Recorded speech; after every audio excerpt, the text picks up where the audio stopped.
Jackie! Happy big day to you. Happy big day to you.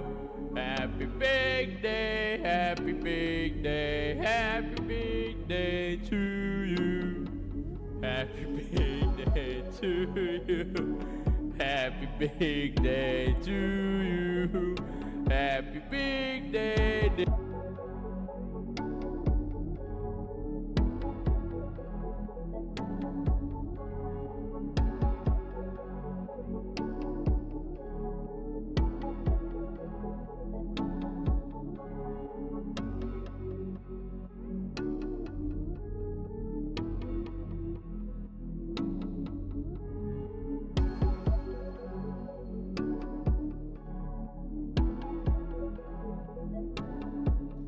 How do I position my Can you help me present you? Can you help me? I'm stuck in the middle of nowhere. And the border is not. You help me get out of this. Get me out with an I'm stuck in the middle of nowhere and I'm.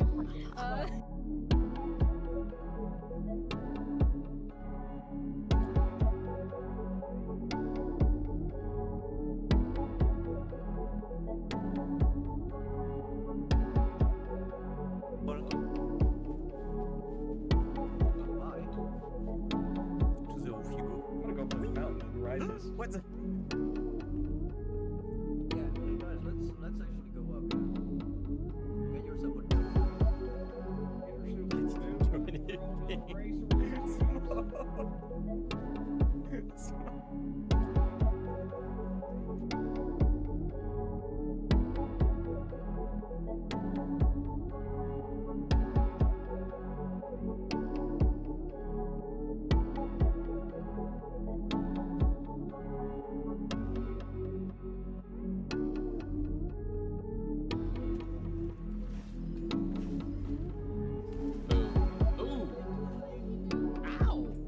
Spoke pee-pee from behind. That sounded wrong.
What a nice artwork right in front of you.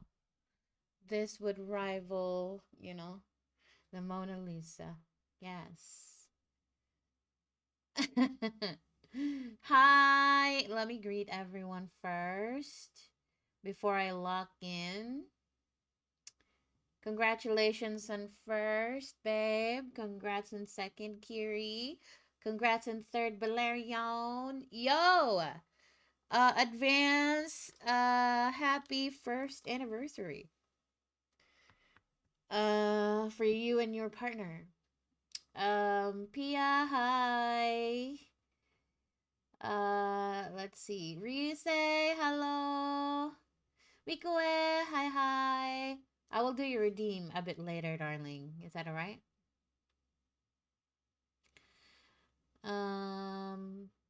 Let's see. Did I miss anyone? Squishy, hello. I hope work treats you kindly today. KBR, hi.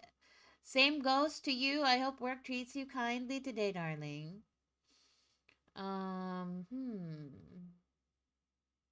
Who else do we have here? John. Hi, John. Alejandro, hello. Hope you're doing well. Big C is here. Hi, Big C. What a base artwork I see in front of me. Yes, there's gonna be more. There's gonna be more, Big C. My goodness. Thank you for the advanced greeting. Yes. I hope you enjoy whatchamacallit, dining, wine and dining with your partner. Pretty sure you guys will be out and about.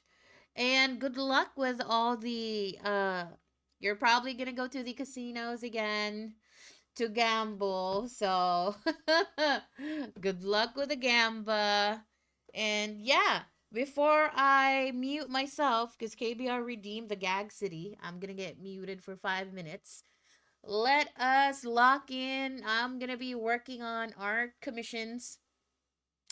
And while I do that, we will all be listening to some true crime documentary.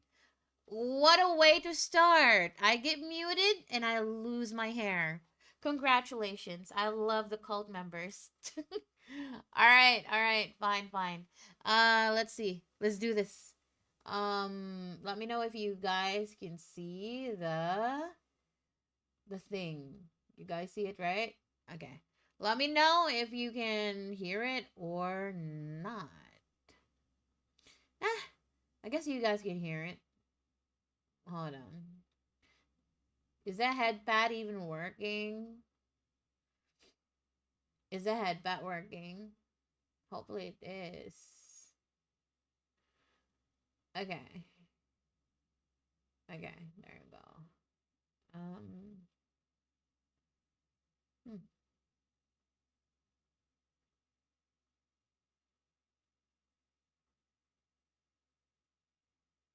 Headpad is working, I guess.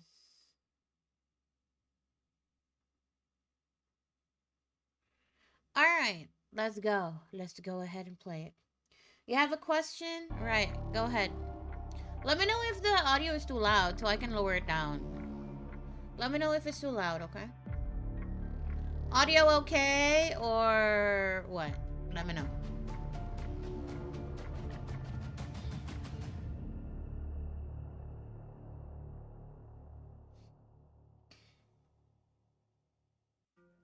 In one of South Korea's most chilling crimes, a haunting incident occurred on March 29, 2017, that shocked the nation and garnered international attention. In Yeonsu-gu, Incheon, 17-year-old Kim Ji-yeon, a high school dropout, kidnapped and murdered a second-grade elementary school student. Notably, this case inspired the first episode of Juvenile Justice on Netflix. Wait, what? Often referred to as the Remnum incident because of Kim Ji-yeon's Twitter handle, the case gained notoriety for its harrowing details and the controversies that surrounded it. The incident remains as unsettling today as it was then. Today, let's delve into the Incheon Elementary School girl murder case.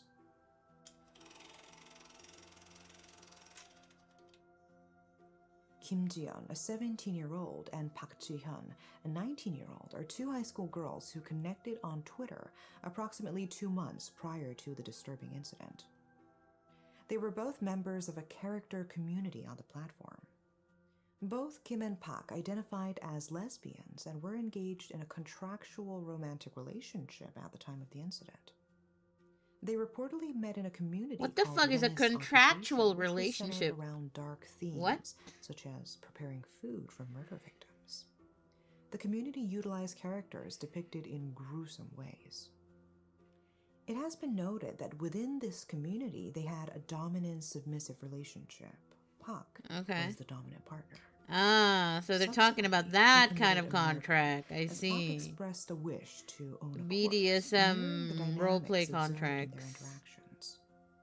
On that ill-fated afternoon, on March 29th, Kim Ji-yeon went in search of a gift for her dominant partner, Park.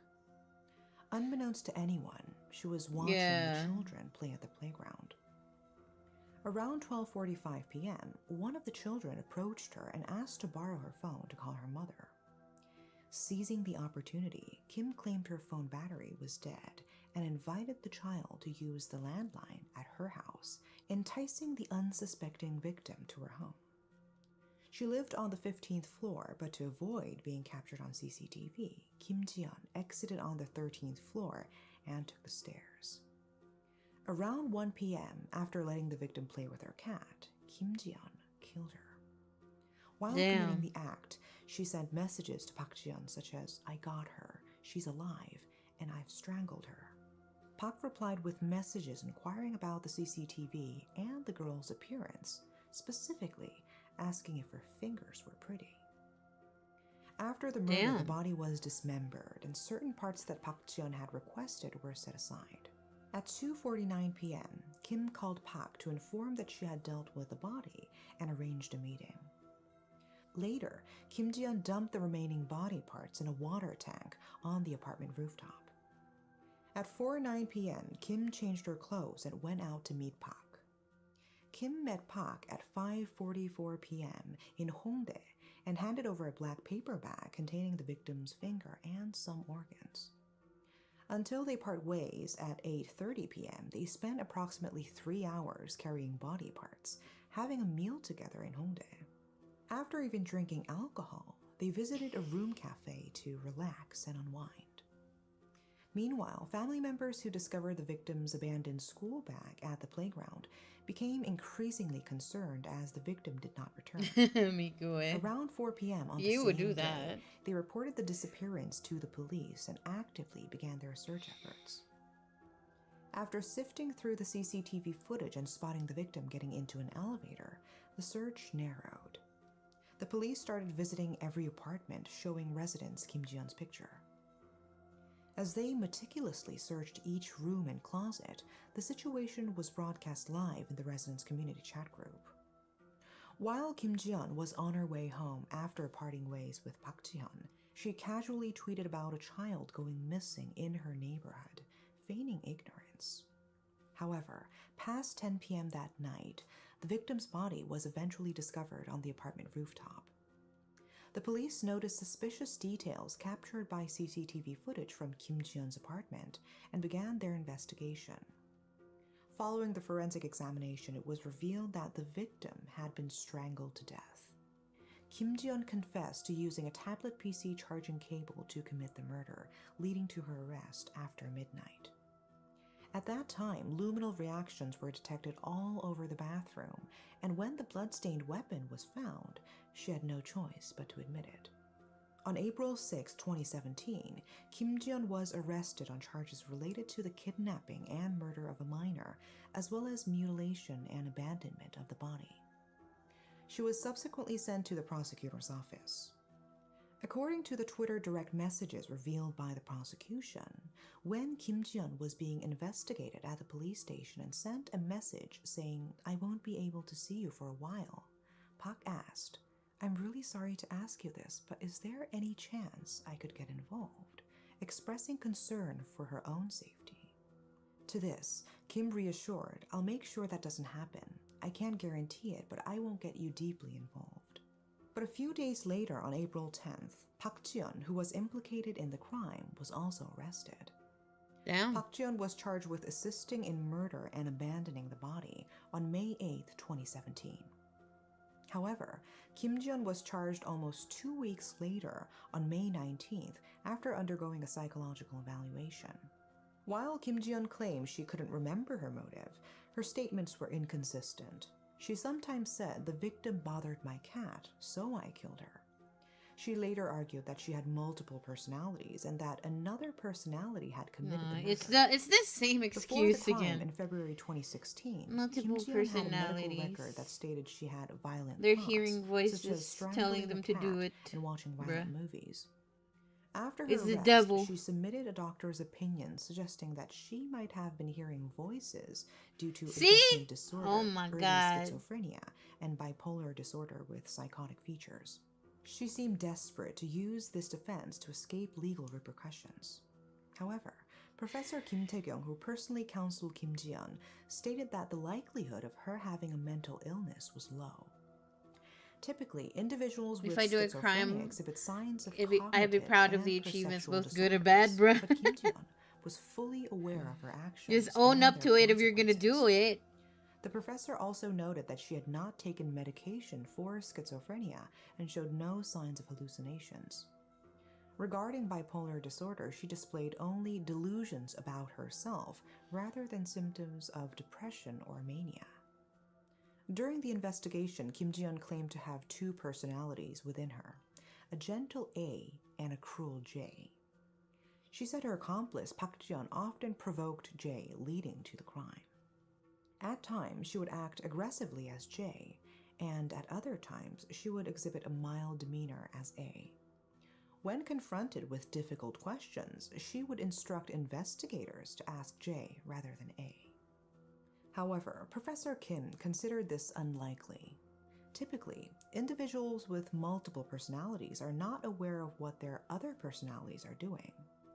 The fact that one of her personalities was conscious of the other's actions and was not shocked by them led the professor to view her claims as a mere act. On June 15, 2017, during the second pretrial hearing, Kim Ji-yeon's defense team admitted to all the murder charges, but argued that based on medical records, she has Asperger's syndrome. They claim she experienced hallucinations what now? and mistakenly believed the victim was harming her cat, leading to an impulsive killing. However, testimonies from a cellmate with whom Kim Ji-yeon had shared a cell for nearly 2 months stirred public outrage. After meeting with her lawyer, Kim Ji-yeon appeared happy, stating that if she were diagnosed with mental disorder, her sentence could be reduced by 5 to 10 years. Damn. The cellmate also revealed that after Kim Ji-yeon underwent a mental evaluation in April, she consistently read 2 Asperger's-related books her parents had given her. Public opinion worsened when stories surfaced about Kim Ji-yeon feeling saddened by missing the cherry blossoms during her detention and shedding tears over wasted time. An expert stated that rather than suffering from a mental disorder, Kim Ji-yeon could be classified as a psychopath, characterized by an intense need for stimulation, impulsiveness, and a deep focus. However, it became evident during trial preparations that the real puppet master wasn't Kim Ji-yeon, but rather Park Ji-yeon, who had initially been charged with corpse abandonment and aiding the murder. Park Ji-yeon, keen to avoid implicating herself, reassured Kim Ji-yeon after her arrest, making affectionate statements like, "I really like you." The first trial for Park Ji-yeon commenced on June 23, 2017. And unlike typical trials, this one was peppered with bizarre, childish jargon from otaku culture. Kim Ji-yeon changed her previous statements, emphasizing that the crime was committed under Park Ji-yeon's direction. This shift contrasted with her earlier claims, where she had seemed to be in charge. Here, Kim Ji-yeon claimed to have multiple personalities, suggesting that Park Ji-yeon had instigated her brutal side, and she instructed her to kill the little girl. Regarding the reason for retracting the statement, Kim claimed, "My parents and relatives told me to tell the truth. I retracted my statement to relieve the injustice felt by the victimized child and their parents." Kim Ji-yeon asserted that she was surprise-kissed by Park Ji-yeon, and they had entered a pretend relationship about 10 days before the crime. According to Kim Ji-yeon, Park Ji-yeon had the upper hand in their relationship and had egged her on. Park Ji-yeon, however, refuted this, claiming that the surprise kiss had been initiated by Kim Ji-yeon and that although they pretended to date, they were not actually a couple. Park Ji-yeon denied all the allegations and in court displayed a more compliant and repentant demeanor compared to Kim Ji-yeon. However, on August 4th, in preparation for the trial, the prosecution sought to amend the indictment, changing Park Ji-yeon's status from an accessory to murder to a co-conspirator. She emerged as the primary suspect, while the court awaited data from Twitter's headquarters.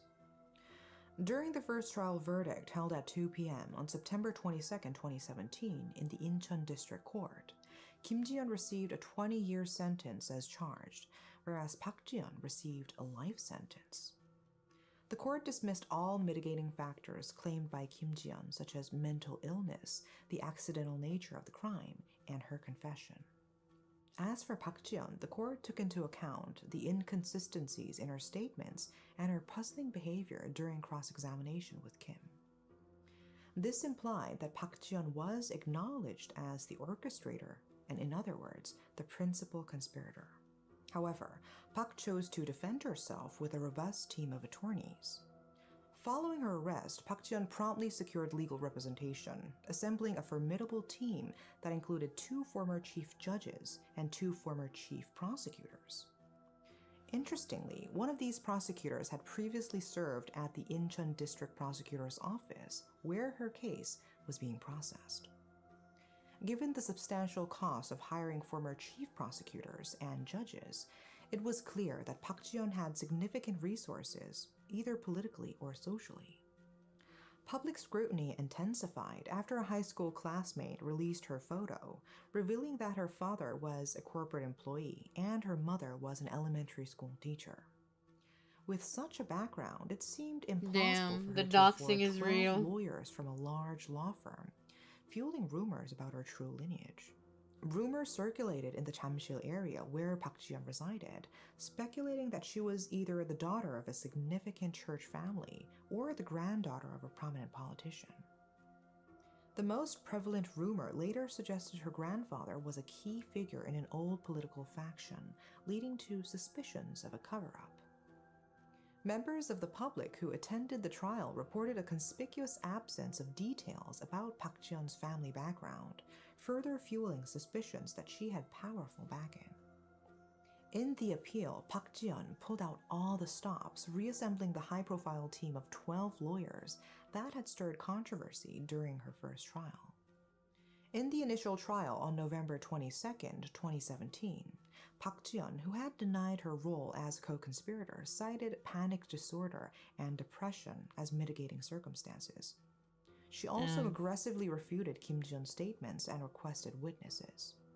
Nevertheless, during How a hearing convenient on for April them to 20th, blame it 2018, to the mental prosecution illness maintained their after push for a killing life someone. sentence for Park Ji-yeon. Like, Was it because of her high-powered legal? I don't know how laws work when you're dealing with a criminal who has mental illness, but you know, how convenient is it to, like, you kill someone and you just tell the courts that, oh, sorry, I have mental illness. Like, that doesn't excuse you, personally speaking, that doesn't excuse you from the fact that you killed someone. Like, bro, the fuck? Team. On April 30th, 2018, Kim Ji-yeon received the same 20-year sentence as in the first trial. However, the court significantly altered its view on Park Ji-yeon's role in the crime. This time, she was considered more of an accomplice after the fact, rather than a co-conspirator in planning the murder. As a result, her sentence was reduced from life imprisonment to 13 years. Both appealed to the Supreme Court, but their appeals were dismissed on September 13th, 2018. This means Kim Ji-yeon is left with a 20-year sentence and will be required to wear an ankle monitor for 30 years afterward. Park Ji-yeon faces a 13-year sentence. If they serve their full terms, Kim would be released by March 30th, 2037, and Park by April 12, 2030. But given how prison works, they might get out earlier if they're model inmates. But people started wondering, how did a 17-year-old high school girl manage to efficiently dispose of a body within just 2 hours? Speculation is rife that it might not have been her first time. Oddly enough, she hid the body in the water tank. Tests indicated that the ladder leading to the tank was steep and challenging even for an adult woman to climb, leading many to suspect she had assistance. In June 2022, after Kim Ji-yeon reached adulthood, she reported her middle school tutor to the police for violating child protection laws.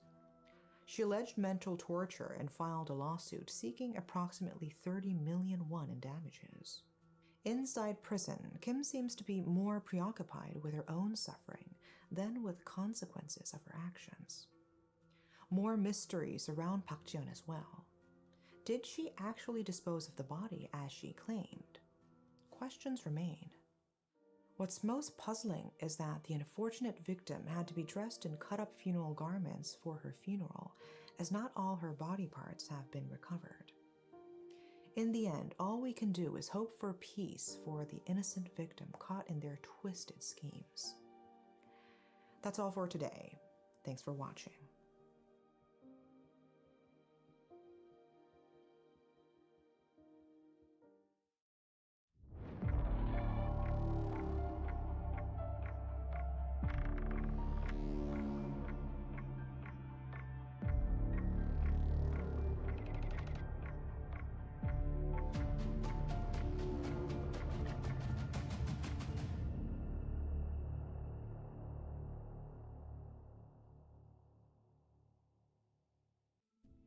The tragic incident in September 2022 occurred in a villa located in Yangjongdong, Busan Jingu, Busan Metropolitan City, coinciding with the Chuseok holiday. News outlets reported that 𝔖𝔮, a mother raising her children on her own, took the life of her daughter due to financial hardships and subsequently ended her own life.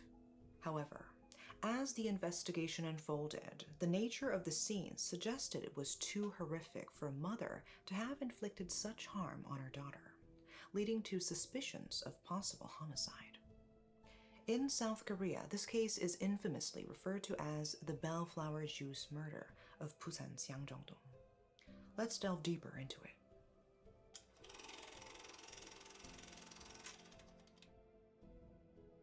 On September 12, 2022, at around 12:50 p.m., a middle school boy awoke in his room to find his mother, 𝔖𝔮, and his high school-age sister, Kim Chae-rim, dead. He sought help from a neighbor, who then reported the incident to the police. Upon arriving at the scene, the responding officers discovered Kim Chae-rim strangled in a room, while 𝔖𝔮 was found with stab wounds in the living room. Given that there were no signs of external intrusion, it was initially suspected to be a tragic case of familicide. The disorderly state of Chae-rim's room and her physical injuries, combined with knowledge of 𝔖𝔮's hardships raising her children after divorcing her husband in 2021, painted a somber picture. By July, just 2 months before the incident, Hana had registered as a basic livelihood recipient, indicating extreme poverty. It was speculated that perhaps under the influence of alcohol, and during a heated argument with her daughter, Hana committed the acts in a moment of overwhelming emotion. If 𝔖𝔮 had indeed been responsible, the case would have concluded without prosecution. However, as the investigation progressed, the evidence did not support the theory of the mother killing her daughter. Valuable jewelry that the deceased mother 𝔖𝔮 had been wearing was missing, and suspicions grew when the daughter, Kim Chae-rim's mobile phone, could not be located. Gradually, the police began focusing more on the possibility of murder, extending their investigations to family members and acquaintances. Detectives who first arrived at the crime scene noted several irregularities. Unlike in typical homicide cases, 𝔖𝔮 was found in an unusual position, kneeling as though in prayer. While she had stab wounds, they weren't fatal. The actual cause of her death was asphyxiation, and a blanket had been placed over her after death. The limited blood spatter suggested she had been immobilized at the time of her death. Furthermore, the daughter, Kim Chae-rim, had a missing tooth and a swollen face, suggesting she had suffered a forceful blow. Like her mother, she too was found covered with a blanket. Her upper body, especially her face, had severe burn marks, indicating an attempt by the killer to disfigure her. However, just as with her mother, the cause of her death was asphyxiation. Investigators found it hard to believe that even in a fit of rage, Iana would inflict such harm upon her high school-age daughter. While reviewing nearby CCTV footage from the estimated time of the crime, detectives observed that the digital door lock showed no it's a new signs one. of tampering. Bruh. This led them to consider the I just possibility got in that time. someone I just had got been into granted the access to the home. comfort room in Potentially a time close for my neighbor chart, from the bruh. same villa complex could be a suspect. I had too much At the time, the son, who was in contact with the lactose local earlier. police station, Too much appeared milk. so disoriented that he could barely walk, as though he had been drugged. A neighbor had to report the incident on his behalf. Later on, the police discovered that shortly before her death, Kim Chae-rim had texted a friend saying she felt dizzy. Her symptoms were similar to those of her surviving brother, leading the police to suspect possible drug consumption. On the day of the incident, while chatting with friends, Kim Chae-rim began to behave oddly, sending messages full of typos. Much like the unusual physical reactions of her younger brother, Chae-rim mentioned she had consumed bellflower juice, which someone had given to her, saying it's good for her health.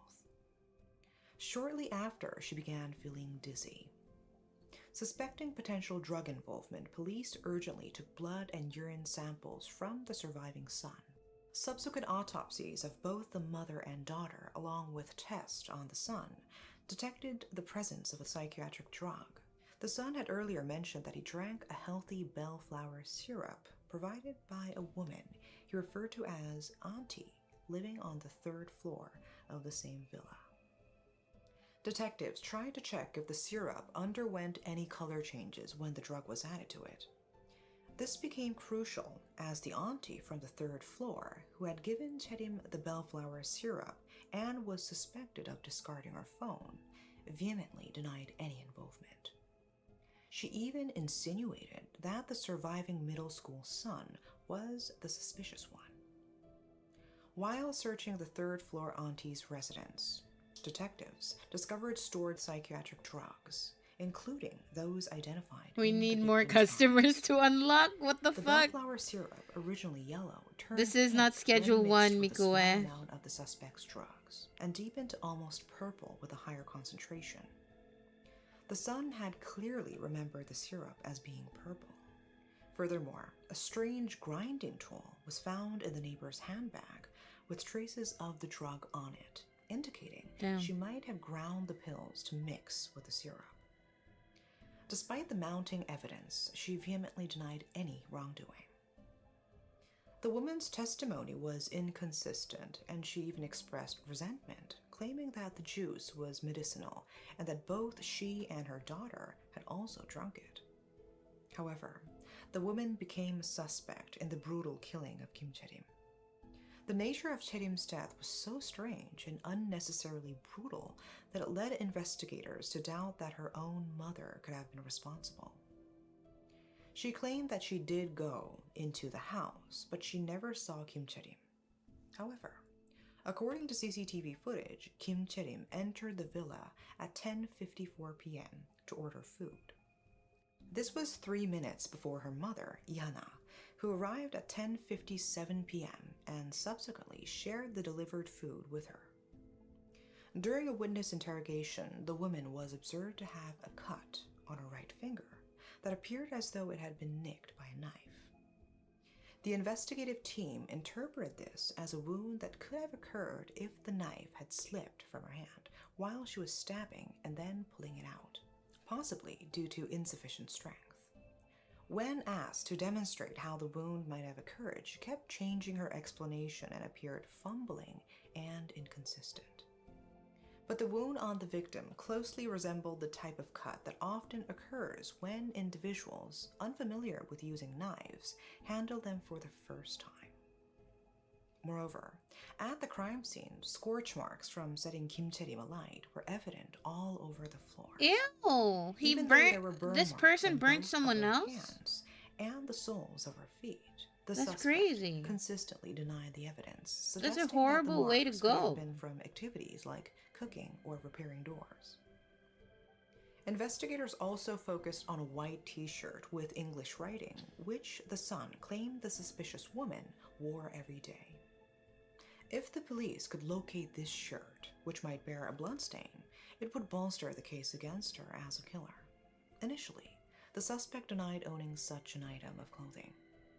However, when the investigative team confirmed through CCTV footage that she indeed wore it almost daily, she evasively responded that it had gone missing after she washed it and hung it out to dry. What happened to Kim Chae-rim's phone? In fact, the investigative team considered Kim Chae-rim's missing phone at the time of the incident as a potential murder weapon.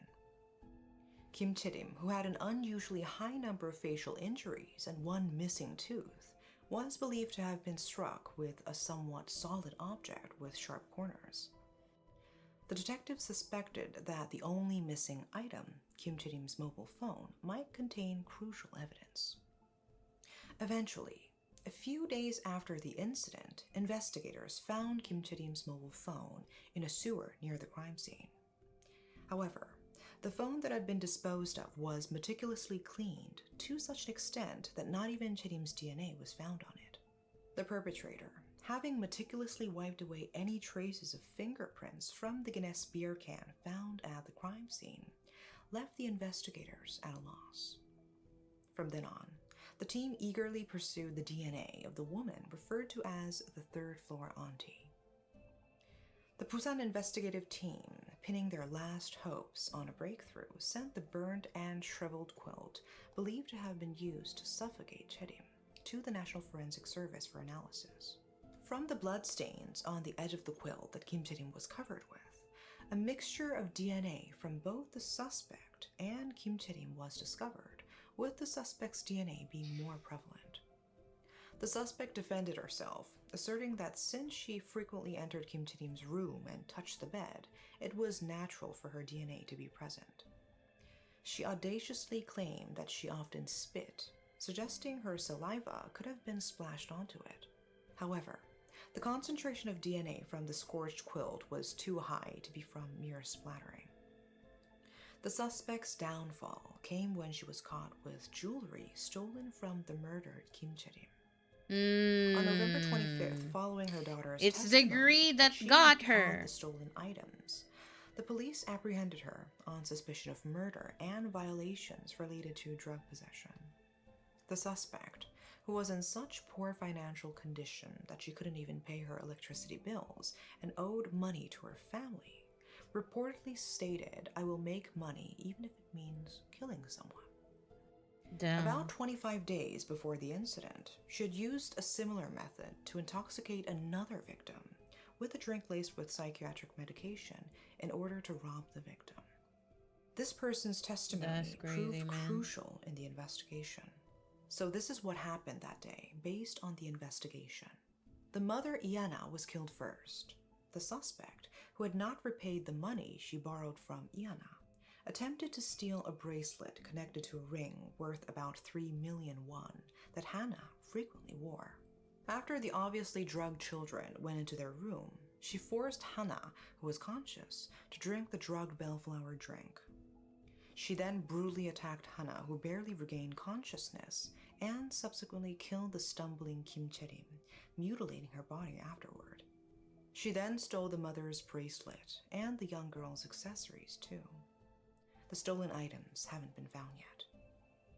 Ultimately, on April 28, 2023, the court sentenced her to life imprisonment following the prosecution's request for the death penalty. The court emphasized the brutality of the crime.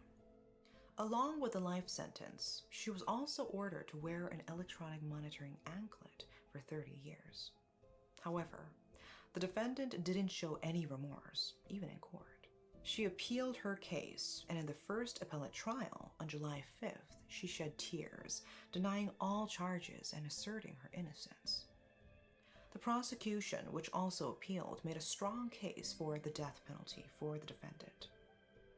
They emphasized her heinous actions of brutally killing victims who had shown her nothing but kindness, and her steadfast lack of remorse or grief, denying all her wrongdoings throughout. The prosecution's vehement approach had a reason. The suspect spared Ihana's son. The boy, a middle school student who typically Hey, slept at dawn, Flush. Hey, Art. unexpectedly went to bed How are at you 9 guys? p.m. on the day We of the just doing incident. art today while He watching slept an true astonishing crime. 15 hours, Hope you guys are well. only waking at noon the next day to report the crime. This lengthy sleep initially made him a person of interest for the investigators. However, throughout the interrogation, the suspect consistently refuted all evidence, alleging that the son was lying. She even proclaimed in court that the son was the actual perpetrator, leading to suspicions that she might have deliberately spared the boy to frame him later. The sole survivor, having lost both his mother and sister, is racked with shock and guilt after witnessing the gruesome aftermath. He is currently under the protection of a victim support team, undergoing psychological counseling. The second appellate trial is scheduled for August 16th, a verdict that will already be public by the time you watch this video. And, that's really sad. In any case, it's profoundly disturbing that What was someone that? would murder I gotta two read that. individuals with whom she had a close relationship, merely Wait, let me read this. Curse is mean. As soon as the decision was announced, she yelled loudly and caused a commotion in the courtroom, No. and was Yeah, this is deeply subsequently understandable. dragged out I know, by right? court Oh, no, trust me, officials. I have a lot. The sound of Miss A crying out could be Just heard not from the know what waiting I room potentially have. for about 10 You're minutes. so lonely. So she was crashing out. Oh, wow. She was Oh, crashing wow. out after getting the sentence from the court. My goodness. In any case, it's profoundly disturbing that someone would murder two individuals with whom she had a close relationship, merely for a gold bracelet. The mother and daughter must have profoundly trusted this person to welcome her into their home, sharing their door lock password and affectionately referring to her as Auntie. It's chilling to realize that from the outset, her intent was to end their lives and make off with a few pieces of their jewelry. That's all for today. Thanks for watching. Damn. Imagine trusting someone and then that someone ended up killing you just to rob you for a few coins. That's crazy. That's really sad.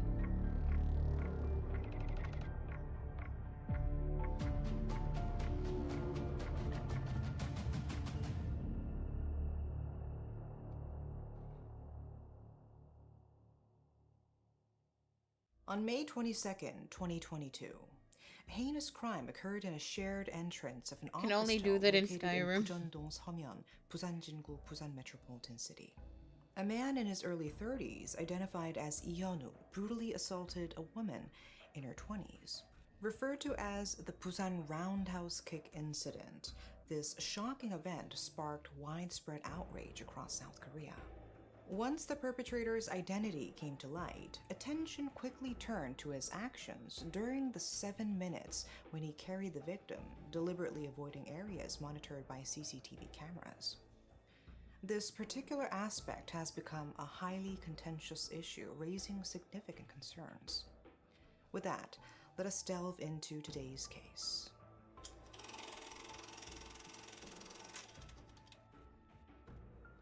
The CCTV footage, the sole witness to the incident, captures the following scene.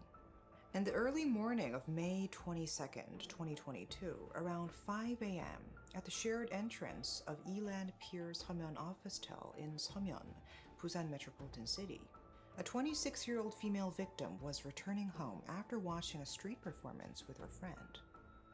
She pressed the elevator button on the first floor, unaware that for approximately 7 minutes and a distance of about 150 meters, 𝔖𝔬 had been trailing her.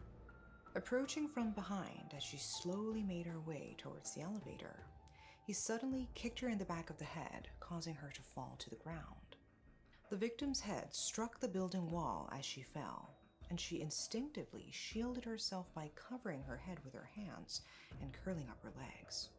𝔖𝔬 forcefully took her cell phone and proceeded to kick her head 4 more times, rendering her Damn. unconscious and lying stiff on the ground. She's already down on the Before floor. delivering Why'd you have to one kick him, final blow kick to her several times? While dragging the victim by the So neck, he heard the evil. sound What the of the descending fuck? elevator and placed her over his shoulder, heading towards a blind spot in the first floor corridor where the CCTV coverage was absent. In the process, he even took the victim's shoes and bag, displaying meticulousness in his actions.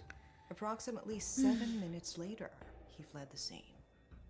𝔖𝔬 was eventually apprehended on May 25th at a motel in Busan's Hasangu, 3 days after the incident, where he had been hiding at his girlfriend's place.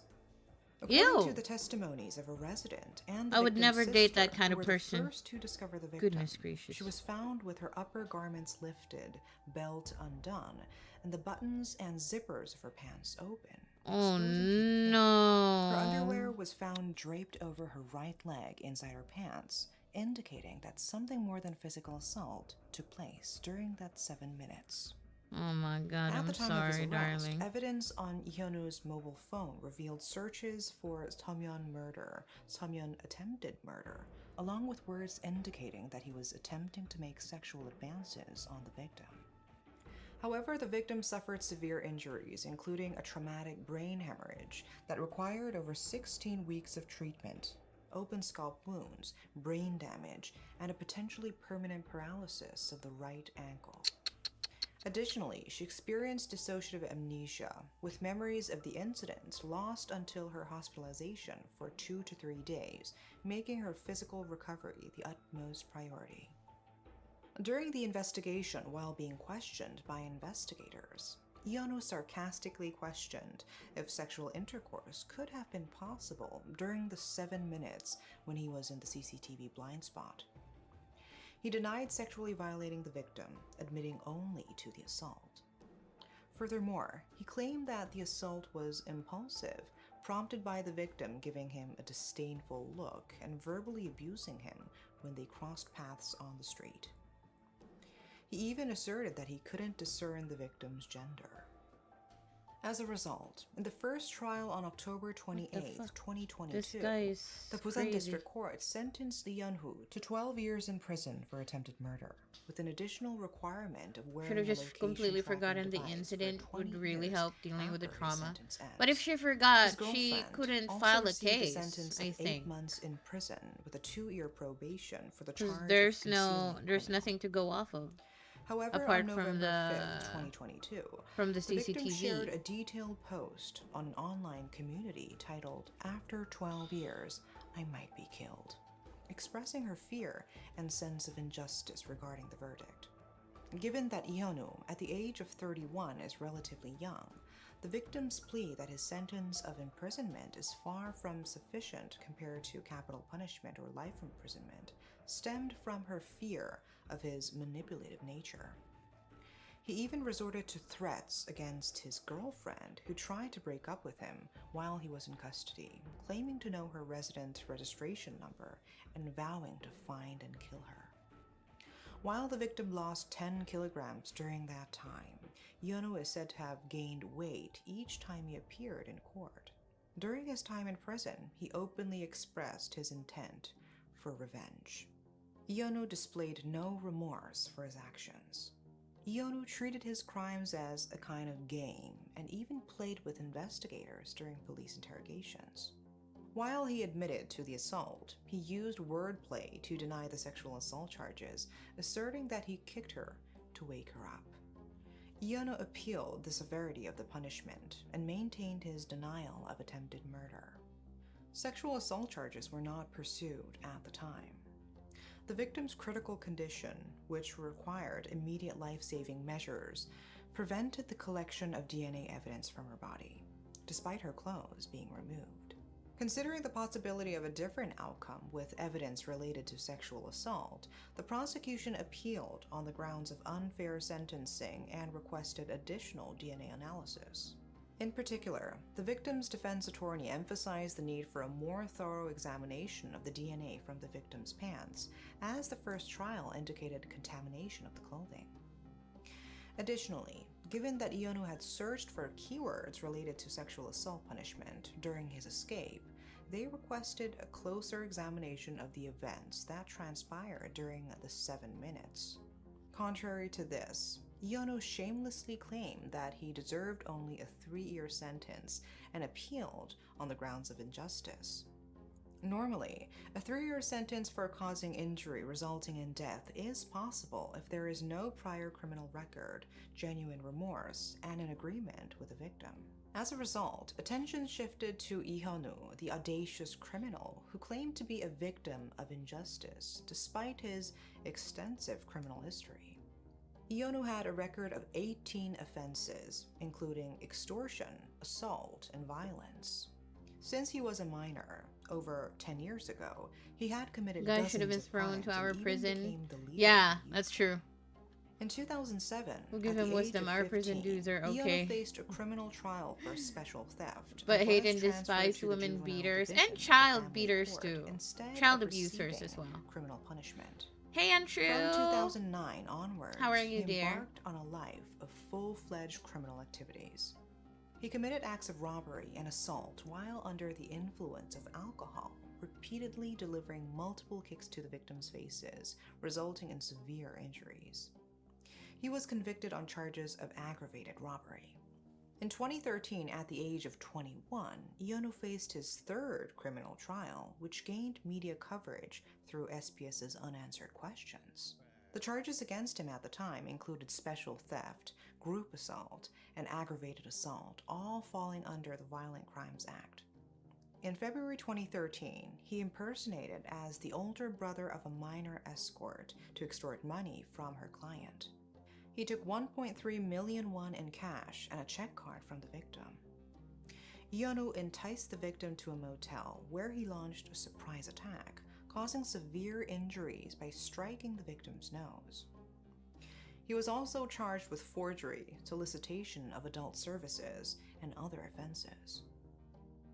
In another incident, he repeatedly struck a victim's face following a minor shoulder bump at a bar in Busan. Why is this resulting guy in not injuries. given like death penalty? 𝔖𝔬 served a 6-year prison sentence for this crime and was released in 2020. What do you mean However, he released? faced another trial What for the charges fuck? of illegal intrusion into a shared I'm residence. doing good, untrue. He entered the victim's house and allegedly withdrew 2.7 million won from the victim's check card, resulting in a 2-year prison sentence. After his release, 𝔖𝔬 allegedly broke into another victim's house using the password in the early morning of March 12, 2022, resulting in a 1 million won fine.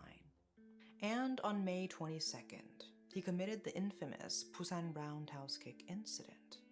Criminal psychology analyst Pyo Chang-won regarded this incident as a premeditated stalking attempted murder case with the intent of sexual assault. Oh my goodness. During the police investigation, I- 𝔖𝔬 the vehemently jump denied scare. the allegations of sexual assault, claiming to have a girlfriend. A former schoolmate of 𝔖𝔬 came forward a week before the second trial, revealing that he had a criminal history Thank similar to you the for the current case, redeem. using the same methods. The schoolmate stated that 𝔖𝔬 would target women passing by in a playground using blind spots in CCTV cameras and kicking their legs from behind, causing them to fall. The witness testified that the current kicking incident was different only in terms of the targeted body part, while the method remained the same. A Korean investigative YouTuber disclosed personal information about 𝔖𝔬 that couldn't be revealed on broadcast TV, stating that Lee had a strong desire for women from a very young age and had used drugs and alcohol during sexual encounters. 𝔖𝔬𝔬 previously worked as a security guard at a club in Busan Seomyeon, where he engaged in various deceptive acts such as asking intoxicated female customers for their contact information or taking them home. He was fired from the job after a short period, less than 2 months. Based on his statement about enjoying sexual relationships without spending money, it is possible that he committed undisclosed crimes. Additionally, 𝔖𝔬𝔬's former girlfriend testified that he enjoyed non-consensual sexual acts and often demanded coercive sexual activities. Another schoolmate expressed confidence that 𝔖𝔬𝔬's crime was indeed a sexual crime committed through anal intercourse. This provided a clue to distinguish his actions from common sexual crimes. A former coworker mentioned that 𝔖𝔬𝔬 once shared a tip for avoiding detection in sexual assault allegations, suggesting that DNA testing on anally committed crimes would be difficult and sometimes wouldn't be detected. The victim's statement on an online community where she mentioned bleeding from the anus aligned with evidence suggesting 𝔖𝔬𝔬's obsession with the anus. The victim believed that the crime committed against her was premeditated, supported by consistent testimonies from 𝔖𝔬𝔬's acquaintances who heard him express attraction toward her. On the day of the incident, 𝔖𝔬𝔬 declared his intention to assault her and chased after her, according to his friend's testimony. They also told police that Lee said, "I did it. I just did her," afterwards. Hi, New Day. The victim attended the first Hi, trial Max. and presented over 1,600 pages How are you, Max? of evidence Hope you're obtained well. through a civil lawsuit, shedding light on the details of the crime and establishing its nature. CCTV footage and forensic evidence from mobile phones were also examined. Taco, The hello, opinion of Luke, the hello, victim's anal surgeon Ronaldo. indicated that Over cases on the of red genital app, anal hi. tearing exhibit a consistent pattern, Irisu whereas on sexual TikTok, assault hello. cases show multiple directions. Hope y'all are well. Additionally, the victim proved in court on May 17th that her jeans, designed with an exceptionally long rise, could not be removed or slip down by themselves. During the trial verification, 𝔖𝔬𝔬, who previously claimed to have no recollection, remained silent with closed eyes. However, during the second appeal trial on May 19th, additional DNA testing and witness adoption were allowed. Through DNA retesting of the victim's clothing, the 7-minute whereabouts outside the CCTV were revealed. 𝔖𝔬𝔬's DNA was detected in 5 locations, including 3 inside the pants and 1 on the outside, leading to new charges brought by the prosecution on May 23rd. On May 31st, 2023, the court sentenced 𝔖𝔬𝔬 to 35 years in prison after accepting the prosecution's request for a change in indictment. The appellate court upheld the guilty verdict and sentenced him to 20 years in prison. Furthermore, his personal information will be publicly disclosed for 10 Good years luck with on the Dotes, Information Mac. Network. You He never will played face Dotes a with me, 10-year employment SMH. restriction in child-related institutions, Archnote. and a tracking device will be attached for How 20 are years to you? ensure public safety and prevent harm to the victim. However, the victim expressed her concerns about open threats of retaliation and her own protection. An inmate who had been imprisoned with 𝔖𝔬𝔬 testified on SBS's unanswered questions, saying 𝔖𝔬𝔬 believed he had been unjustly imprisoned and planned to escape and kill the victim. She questioned why she had to face such difficult circumstances despite being innocent. 𝔖𝔬𝔬 will still be relatively young, in his 50s, even after serving a 20-year prison sentence. 𝔖𝔬𝔬 showed no remorse or offered an apology for his actions. It is disheartening that such a heinous crime resulted in only a 20-year sentence instead of life imprisonment. It was revealed that 𝔖𝔬𝔬 accessed the victim's personal information through the civil lawsuit records, taking advantage of the current Civil Procedure Act. This raises concerns that victims may be deterred from pursuing civil lawsuits for damages due to the fear of further harm. There is an urgent need to establish a legal system that addresses and deals with threatening criminals, protecting victims so they can stand up for themselves without fear. That concludes today's case. Thanks for watching.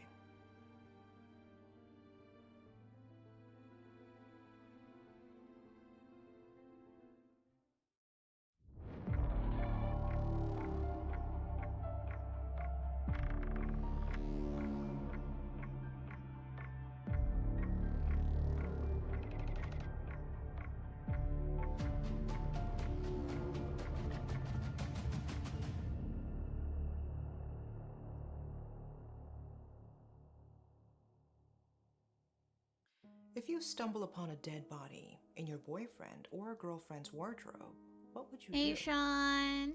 Amid the festive How are atmosphere of you? Christmas in South Korea, a woman opens the wardrobe in her Ball doesn't boyfriend's look as room good on and me, freezes bruh. in place.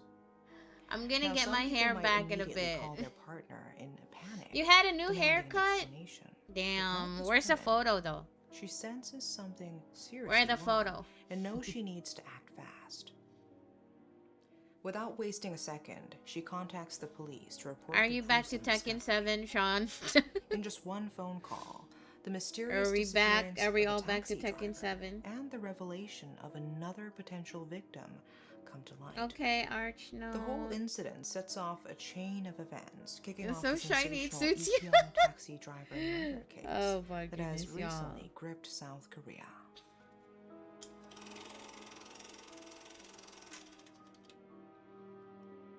On December 25th, 2022, on Christmas morning, Lee-gyung's girlfriend visits her boyfriend's house to feed the 3 cats and dog he takes care of. That day, her boyfriend was not at home. As she stepped into his empty home, she embarked on a quest to find pet food. Her curiosity led her to open the wardrobe, innocently hoping to find the hidden stash. The moment she opens the wardrobe, she freezes in place. Inside the wardrobe, she discovers the lifeless body of a man who had been sitting hunched over with his breath cut short. Amid their joyful celebrations as a couple, introducing him to her parents and sharing meals together, he was her cherished boyfriend. I know you But have everything a food. takes a chilling turn when she discovers the gruesome truth hidden in her boyfriend's apartment. Without a moment's hesitation, she dials the police, urgently uttering the words, "There's a dead person in my boyfriend's wardrobe." Responding swiftly, the police begin to piece together the puzzle. They uncover that the victim is a missing taxi driver, linking the dots to Lee-gyung, the owner of the apartment. On the afternoon of the 26th, Oh, at wait. Inji University Wait. Sanpek I think I Hospital, forgot something where from here. Lee-gyung was being treated, the I police forgot make the their shiny move, stuff. arresting him. Wait. According to witnesses, Lee-gyung, who entered the emergency room around 5:30 a.m. on December 25th with his face covered in blood, claimed to the hospital staff that he endured 5 hours of torture and survived beatings with a metal pipe before narrowly escaping. He showed a pitiful appearance, begging for help and expressing fear to the point that it made people uneasy. Yet, as the investigation unfolds, it becomes clear that his injuries were not inflicted by unknown assailants, but rather the result of arguments and fights he engaged in during the early hours of that fateful day. Putting on a show like that to deceive those around him makes it evident that he was a masterful pathological liar. As the investigation unfolds, shocking evidence emerges, revealing that Lee-gyung, the suspect arrested for the murder of a taxi driver, is also responsible for the killing of his cohabitant, a woman named Choi in her 50s. The revelation of this shocking truth sends shockwaves across the entire nation, leaving everyone in disbelief. Let's examine the case from the very beginning. On December 20th, 2022, Lee-gyung joined his girlfriend's parents for a meal, accompanied by alcoholic beverages. Following the gathering, he recklessly drove his white Sorento vehicle while under the influence, resulting in a minor collision with a taxi driven by a 60-year-old taxi driver. Deceptively, he entices the taxi driver to his apartment in 𝔑𝔫𝔫, promising him a substantial settlement amount and repair expenses. Once inside, he mercilessly strikes and kills the taxi driver using a blunt object. At that Poor time, man. 𝔖𝔬𝔬𝔦𝔯𝔬 was financially struggling with only 450,000 won in cash and approximately 1.7 million won in his bank account. He had no means to fulfill his false promises of settlement money. For around 5 days, Just because you're he broke leaves the doesn't lifeless mean body concealed you can in a just kill stone someone wardrobe. like that. And That's during this crazy. time, he fraudulently takes Hi, out a loan hola. of 50 million won in the taxi driver's name, How are you? withdraws money from the victim's bank account, and indulges ¿Cómo in a está? lavish lifestyle, splurging on a couple ring worth 6 million won. Eventually, the heinous crimes which had initially gone unnoticed come to light thanks to the courageous report made by his girlfriend. 𝔖𝔬𝔬𝔦𝔯𝔠 attempts to downplay the incidents, claiming that the murder was an accidental outcome of a heated argument over money. However, on December 28th, the Ujeongbu District Court issues an arrest warrant for 𝔖𝔬𝔬𝔦𝔯𝔠, charging him with murder, corpse desecration, corpse concealment, theft, fraud, Yes, and Mac, additionally, we should play special Dotes. revenge murder I keep under inviting special you, laws. SMH. Born You don't in want to play with me. 1991, making him 31 years old at the time, 𝔖𝔬𝔬𝔦 had a troubled history during his time serving as a sergeant in the South Korean Army. Due to his problematic behavior, he received a dishonorable discharge. In May 2013, while stationed in a military unit near the border, 𝔖𝔬𝔬𝔦 was apprehended by the police for drunk driving without a license. In a shocking turn of events, he made a daring attempt to escape, dragging a police officer along for approximately 2 kilometers. In addition, he bit the hand of a police officer who tried to remove the car keys, Damn. causing an injury, and was I'm handed over doing to the military good, prosecution. Adrian In October Cito. 2013, he was sentenced to 1 year and 6 I hope you're months doing in well, prison darling. at a military prison for charges of drunk driving, driving without a license, and obstruction of special official duties. Moreover, in December 2018, 𝔖𝔬𝔬𝔦𝔯𝔠 ignored traffic signals leading to an accident involving a taxi in 𝔑𝔫𝔫𝔦𝔫 City, Gyeonggi Province. At that time, he managed to reach a settlement with the taxi driver, but received a sentence of 8 months in prison, along with a 2-year probationary period for violating the traffic laws. However, in November 2019, 𝔖𝔬𝔬𝔦𝔯𝔠 repeated his reckless behavior by driving under the influence over a distance of approximately 30 kilometers from Gwangju's Donggu to Changseong-gun in Jeollanam-do. Consequently, he received a 1-year prison sentence, marking his 4th offense. And ultimately, in December 2022, 𝔖𝔬𝔬𝔦𝔯𝔠 committed murder. Damn. Astonishingly, police investigations revealed that this was not his first murder. Wait, what? After his arrest on suspicion of killing a taxi driver, it came to light that 𝔖𝔬𝔬𝔦𝔯𝔠 had previously murdered a woman in her 50s. Previously who murdered and happened he to be wasn't the homeowner sent to of the jail? residence he occupied 4 months Bro. prior to the recent crime. What is He went wrong to great with lengths to deceive others, assuming the their identity legal of the system woman over and there? fabricating false messages sent to her family and acquaintances over a period of 3 months. In total, he sent 92 messages to her family and 132 messages to her acquaintances. During the police investigation, he maintained that the crime was impulsive and accidental, claiming that he unintentionally caused his cohabitating girlfriend's death by throwing a blunt object that struck her. However, it was later uncovered that he had conducted multiple internet searches on topics such as lethal pesticides and poisons prior to the crime. Furthermore, he had researched methods It's to unlock a premeditated. phone, suggesting premeditated murder with a motive of financial gain. The victim, Miss Choi, worked as a karaoke assistant. After his discharge from the military, 𝔖𝔬𝔬𝔦𝔯𝔠 struggled financially with no specific job, and worked as a day laborer. It was uncovered that he had borrowed more than 350 million won from the victim, with whom he shared a residence. Additionally, a debt agreement outlining the terms of repayment within a specific time frame was discovered. Forensic analysis of bloodstains found at the crime scene indicated that 𝔒𝔬𝔬𝔦𝔯𝔬 had viciously struck Choi's head with a blunt object more than 10 times on August 3rd, 2022. Nice now.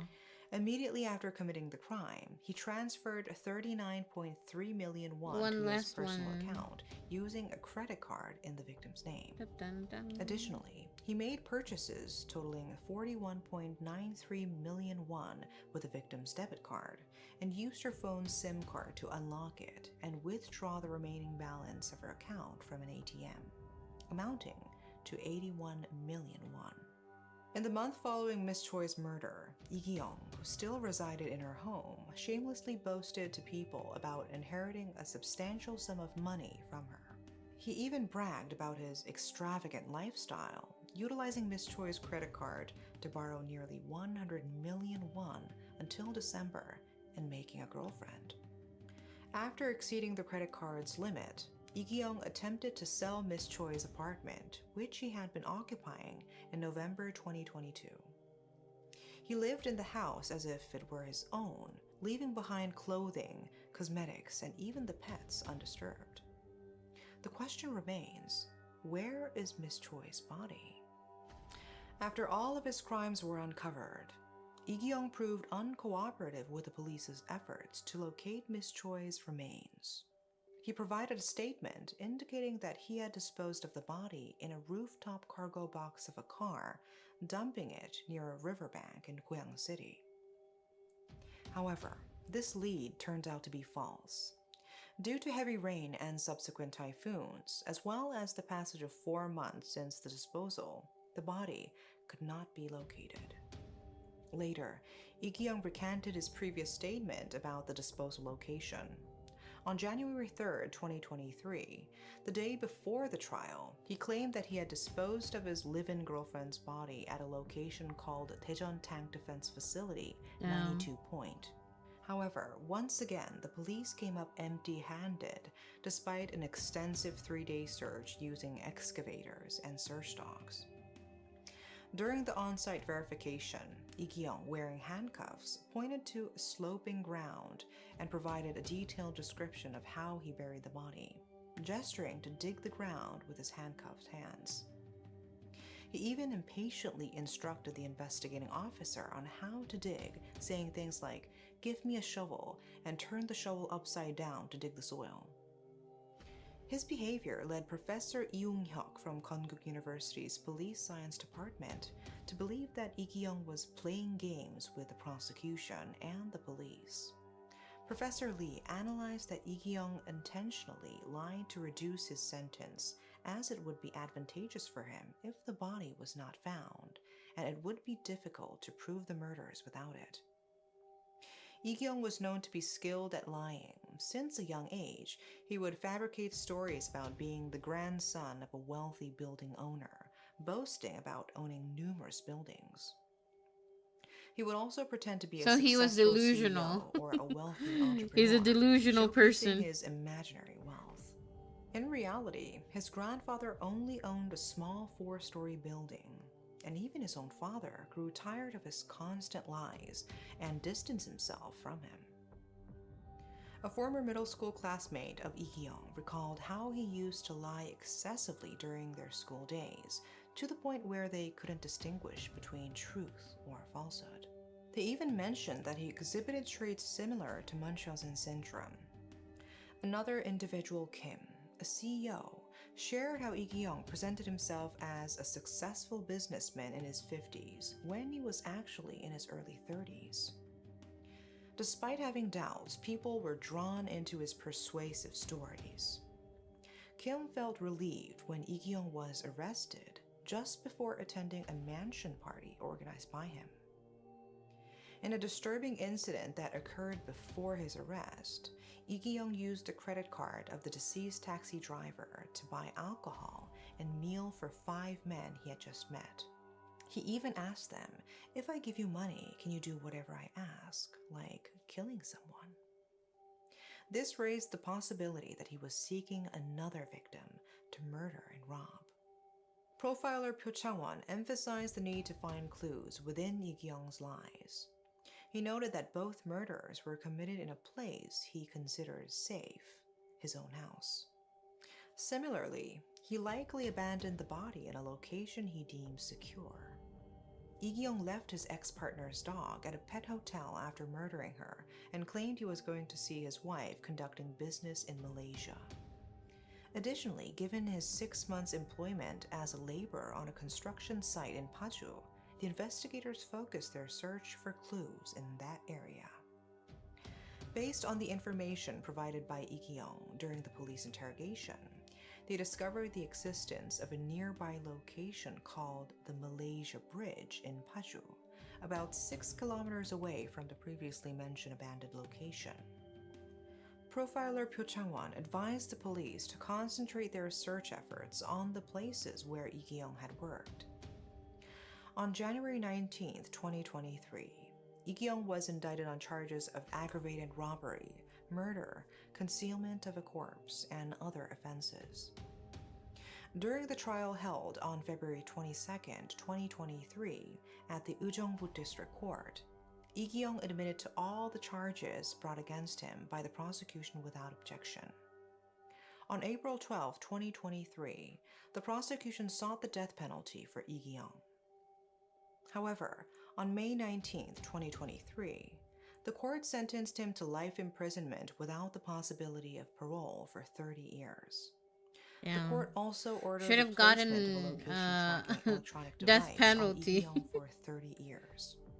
In response, the daughter of the second victim, the taxi driver, expressed her protest, stating that she could not accept anything less than the death penalty. Yeah, and called exactly. for the reinstatement of capital punishment. On May 24th, the prosecution filed an appeal against the first verdict. They stated their reason for the appeal, emphasizing the need to impose the maximum penalty on 𝔒𝔱𝔥 in accordance with the law. They considered the immense pain and sorrow suffered by the brutally murdered victims and their families, the shock and anxiety experienced by the general public, and the importance of preventing similar crimes. That's It true. is known that Ms. Choi, who tragically passed away, had taken care of 3 cats and 1 dog. The girlfriend, who narrowly escaped becoming a victim herself, discovered the body while tending to the cat's food. During 𝔒𝔱𝔥's 5 days of detention, the animals were left alone in the house. However, the police ensured their well-being by providing them with food. After obtaining custody relinquishment agreements from 𝔒𝔱𝔥, the pets were rescued. When news spread that they would be euthanized if new owners weren't found within 10 days, a rush ensued to find them new homes. We hope that the victim Choi's remains will be discovered soon so that she may find peace. That's all for today. Thanks for watching. Poor person.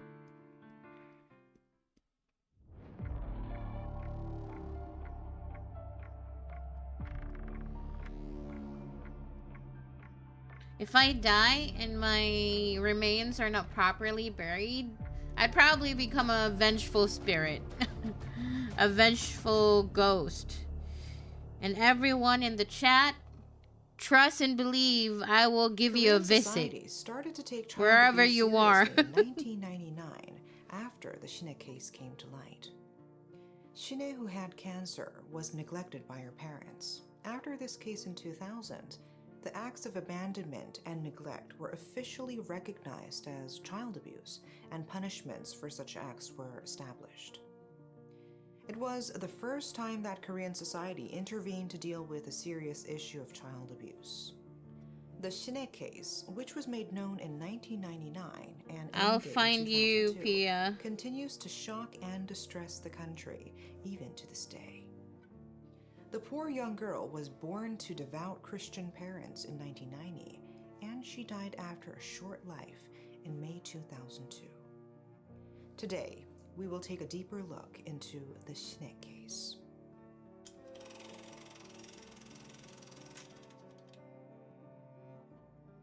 Kim 𝔒𝔕's story was shared with the world via the show Unanswered Questions on August 21st, 1999. It all started with a tip-off by Dr. Kim Hyun-ju of Aju University Medical Center.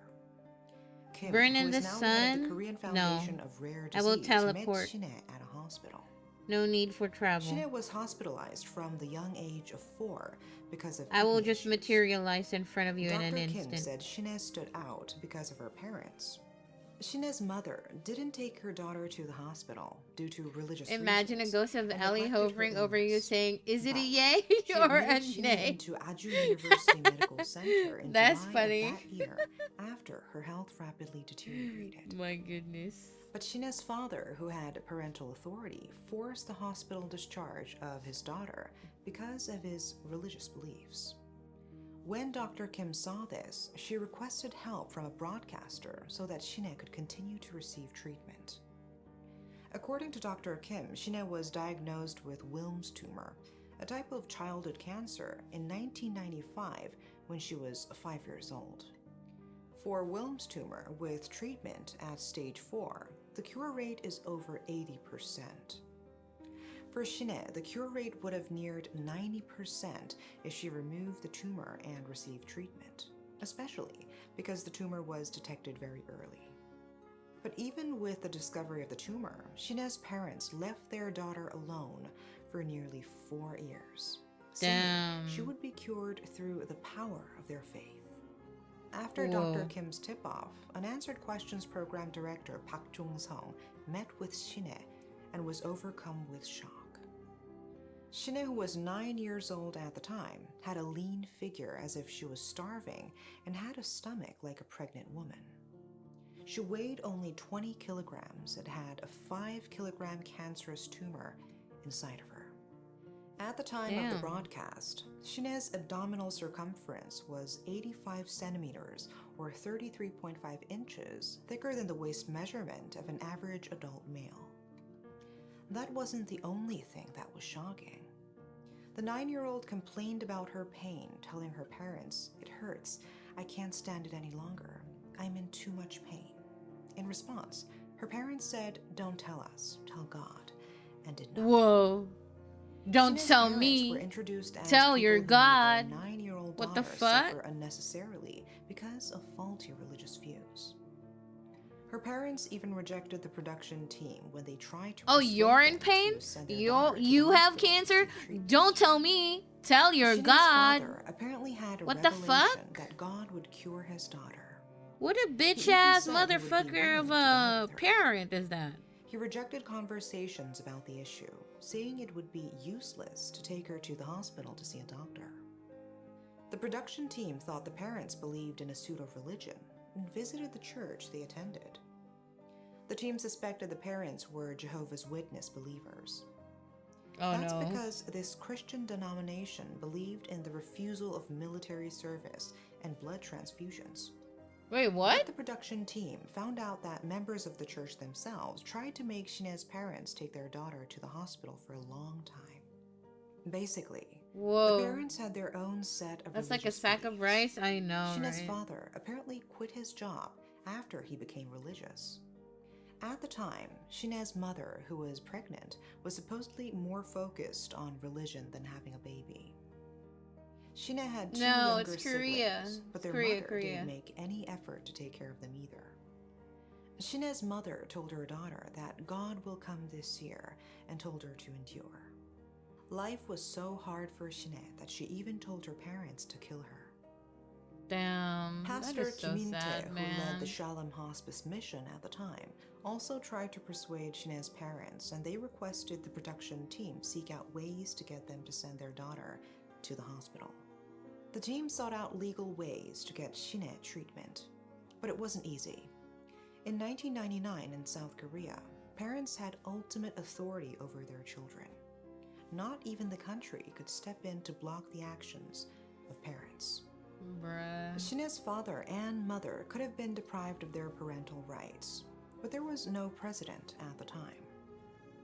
According to Section 1 of Article 20 of the Constitution then, in a country where religious freedom is guaranteed, no external force can go against the religious beliefs of those with parental rights.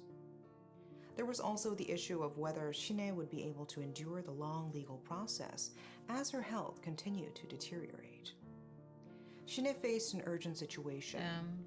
As soon as her unbelievable story hit the airwaves, donations poured in, and the entire country started a campaign to save her. The production team sought out ways to help 𝔑𝔮 by visiting district offices, city halls, the Health and Welfare Ministry, and the National Assembly. People also approached 𝔑𝔮's parents and eventually persuaded them to let their daughter go to the hospital.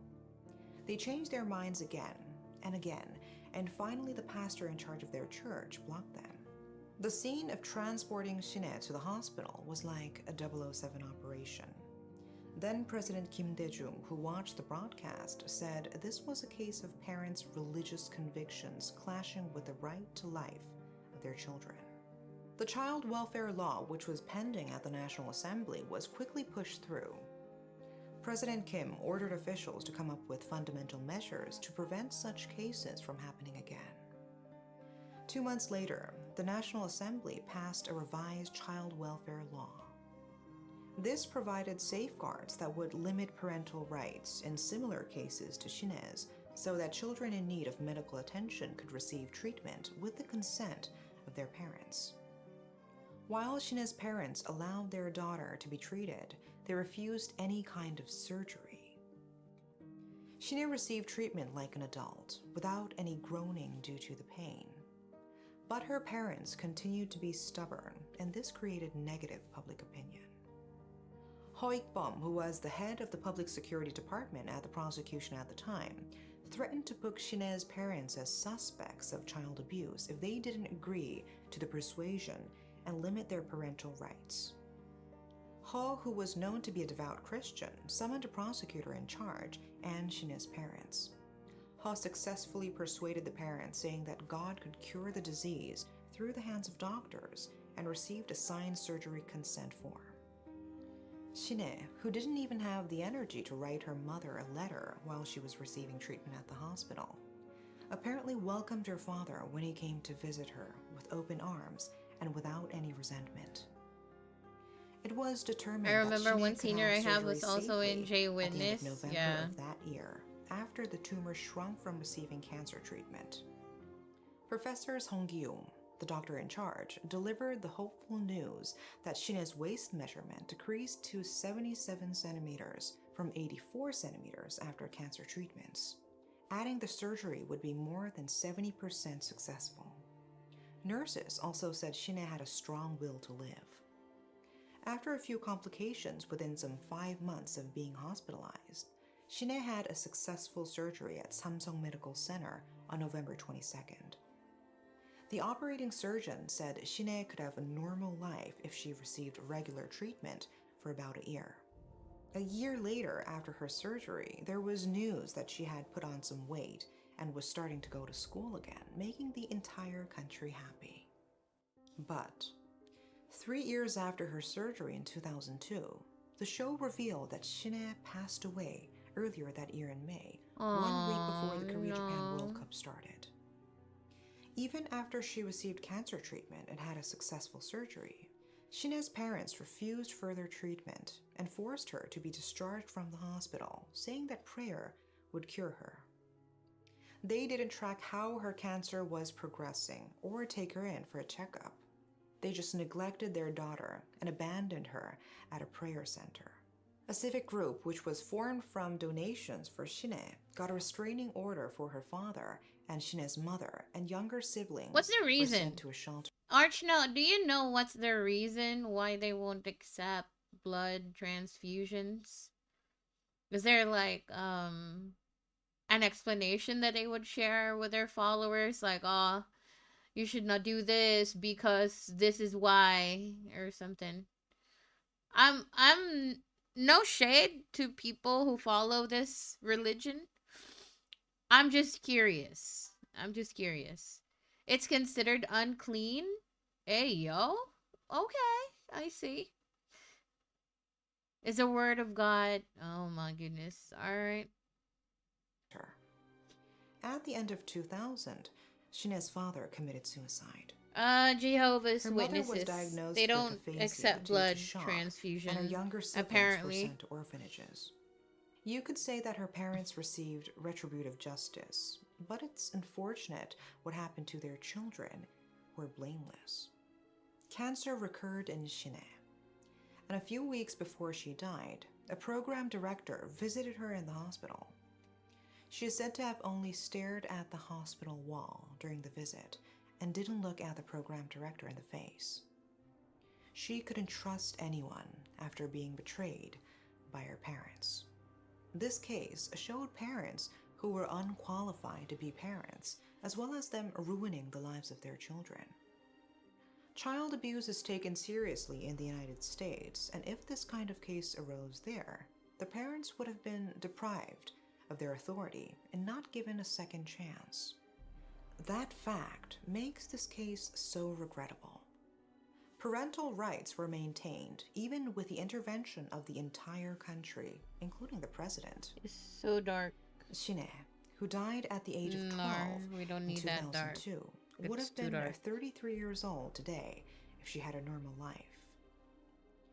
Due to her case, the child welfare law was revised in July 2000 to include abandonment and neglect.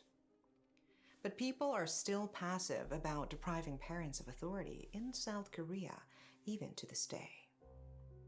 We hope there will never be a case like 𝔖𝔕's here ever again. That's all for today. Thanks for watching. Her name was 𝔖𝔕. It was. Oh my goodness. Hey Mega Weeb, how are you, darling? Wait, I'm trying to find the color of the thing. Trying to find the color. Tired me. I'm tired of you.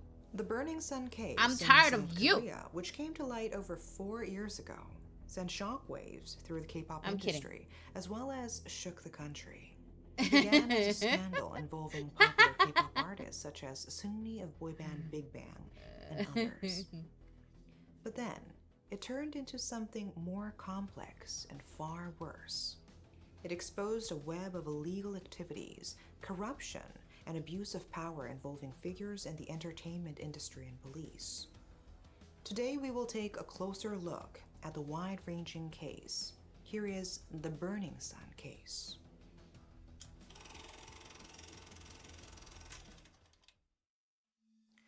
On January 28, 2019, local broadcaster MBC reported on its primetime news desk program about an assault case at a club in the posh Seoul district of Gangnam 2 months prior. The report said Kim Sang-gyo, a man in his late 20s, visited the Burning Sun Club in Yeoksamdong for a party in November and was beaten up by his staff and security personnel. He had apparently seen a girl slumped over as if she was in trouble and told staff. My goodness.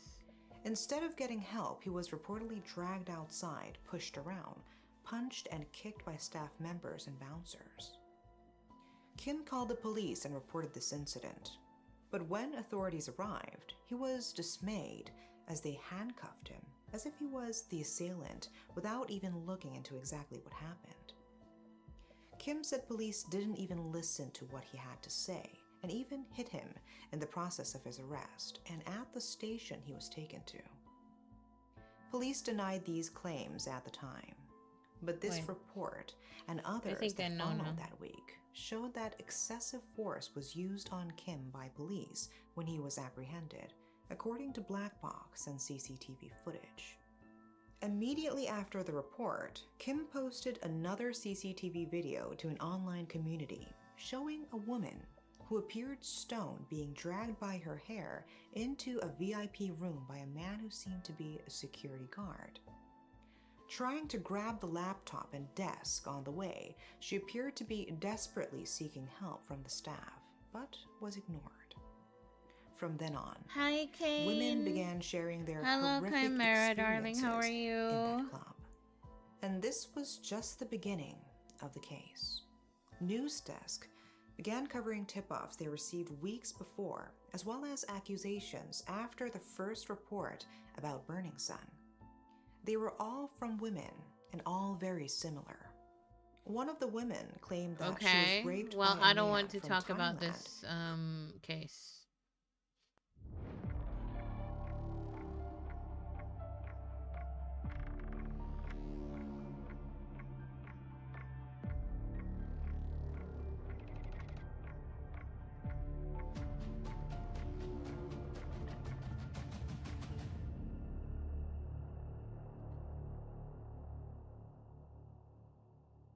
In 2011, Korea was left stunned after a high school senior brutally murdered his own mother after an argument over his grades at school.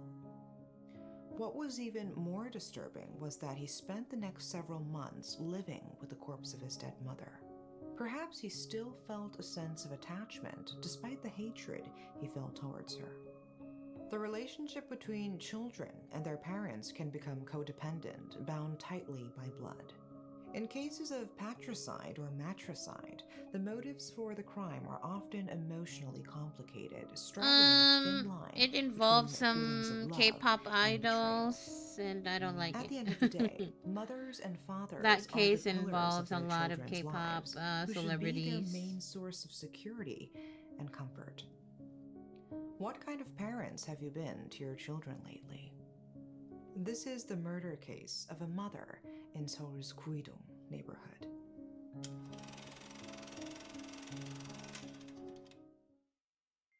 On November 22nd, 2011, Ji's father visited the home of his estranged wife, a woman by the surname Kim, who was living in Seoul's Guidong neighborhood. The couple was going through a divorce and had been living apart for months, but he hadn't been able to get in touch with Kim for some time, prompting his visit. Following their separation, Ji's father had been sending around $1,000 a month for child support and phoned her in June of 2011 to ask about her whereabouts. But every time he called her, their son picked up instead, who continued to make excuses for her absence, saying she had left the home or gone on vacation. But Ji's father, who had been preparing documentation for his divorce proceedings with Kim, immediately became suspicious when he checked his wife's immigration records and realized that she had never left the country since 2004. Ji's father, who hadn't seen his family in months, finally visited their home 5 months later on November 22nd. After picking up a strange odor and discovering that the master bedroom had been sealed off with adhesive, he called the fire department before forcing himself into the room. Inside, he found the remains of his wife's heavily decomposed body. Oh no. Upon his father's appearance, he is reported to have asked his father, "Dad, you're not going to abandon me no matter what happens, right?" Ji was taken into police custody on November 23rd and charged with murder the following day on November 24th. Word of a high school senior murdering his own mother quickly spread, and the news soon topped headlines across Korea. A test conducted on Ji at the detention center found that he had an intelligence quotient of 131 on the Korean Wexler Damn. Adult Intelligence Scale, equivalent It's always to a the genius level IQ geniuses of 150. that ends up being a But criminal. She was a gifted student who Bruh. had won many awards at school I'm glad I'm a competitions dummy. and received the top prize at a nationwide science contest, having achieved all this despite never attending a private academy. He had the best grades in his middle school on 3 separate occasions by scoring all A's in every subject. Ji also excelled in English, achieving the highest level on his TEP score and winning many prizes at several international English competitions. During his freshman years in high school, Ji wanted to become a diplomat when he grew up, before changing his mind in his junior and senior years and aspiring to become a professor. In any case, Ji's exceptional academic performance made him a model student. If gas gets higher, I might do However, something reckless. Ji's No. family history was rather unhappy, and dysfunctional. 𝔒𝔥's mother, Mrs. Kim, was raised by a single dad after her own mother passed away when she was just a middle school student. It was said that she was often ignored and mistreated by her father, who seemed to favor her younger brother. Perhaps as a result of that childhood experience, Mrs. Kim was said to have been very emotionally unstable. Mrs. Kim often threatened her husband with suicide from the early years of their marriage. She is also reported to have told her husband to do all the cooking and laundry, saying her hands were too precious for menial housework. Damn. Furthermore, she would pressure her husband to buy a luxury sedan despite the fact that he was just a street merchant, claiming that other people would look down on them if they drove a regular car. Mrs. Kim, who had been receiving hospital treatment for her depression and was prescribed sleeping pills, reportedly cut off all contact with her father after a major falling out. She had very limited social interactions, only occasionally meeting two of her friends, and was described as a person with debilitating social anxiety. Her husband eventually had enough and left the family to live with another woman when she was in his second year of middle school. Now left alone, Mrs. Kim developed an unhealthy obsession with her son. She told 𝔒𝔥 that he was now the man of the house and had to take on the responsibility of becoming successful and making his father come crawling back. Mrs. Kim wanted 𝔒𝔥 to study law at Seoul National University and became disturbingly obsessed with his academic performance. According to investigators, Mrs. Kim made 𝔒𝔥 study in the living room from a very early age so that she could always keep a close eye on him. She was already studying 16 hours a day when he was only in the third grade. Bro, 16 When he entered hours. middle school, it was I- typical of him to study late into the night. The longest I until probably 1 have or studied in 2 my the life was morning. 6 hours. That's it. After his father left their home, I'm not gonna 𝔒𝔥 study was a lot more than forbidden by that, Mrs. Kim bruh. to read books, study English, and play the piano, being instructed to focus solely on his grades at school. 𝔒𝔥 eventually became worn out by his mother, who called his school one day and had a complete meltdown over the phone. When 𝔒𝔥 came home Hey, late one day because he Corbin. was playing basketball Hello, with his darling. friends after school. Thank you for 𝔒𝔥's breaking my punishment back. at the hands of his mother became even more severe starting in his second year of middle school. When he was in high school, Mrs. Kim found pornography on 𝔒𝔥's computer and ran straight to the school in the middle of class and slapped him in front of his teacher and classmates. At Whoa. this point, Mrs. Kim was clearly becoming unhinged. Yeah. 𝔒𝔥's grades would eventually suffer because of his anxiety over Mrs. Kim's abuses. He was ranked somewhere between 10,000 and 30,000 nationwide in a mock college entrance exam, which wasn't enough for admission to Seoul National University. 𝔒𝔥 began forging his report card starting from his freshman year of high school to make it appear that he was scoring a perfect 100 in all his subjects and was the top-ranked student in his school. He also fabricated his mock college examination score to make it look like he was the 62nd ranked student in the entire country, but Mrs. Kim still wasn't satisfied. Her abuses got even worse as 𝔒𝔥 began his second year in high school, with Mrs. Kim buying a new baseball bat solely for the purpose of corporal punishment. With the baseball bat in hand, the intensity and frequency of her physical That's too abuses much. became even more severe. It was said that her physical punishment of 𝔒𝔥 would go on for up to 7 or 8 hours. I'm at a time. good. I'm just 𝔒𝔥 would doing art sometimes right show now, up to school with chilling, a towel stuffed listening in his to pants to soak up the blood after true an entire crime. night of beatings and no sleep.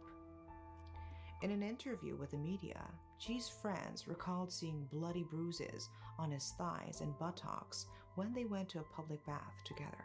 They also said his calves were noticeably thicker than those of a normal person because of all the swelling and bruising. Mrs. Kim's abuses became so unbearable that 𝔒𝔥 took a pair of scissors and harmed himself in front of his mother, but it did not bring an end to the violence. After suffering Damn. years of abuse, 𝔒𝔥 finally hit back one day, striking his mother with a rolling pin as he was being punished.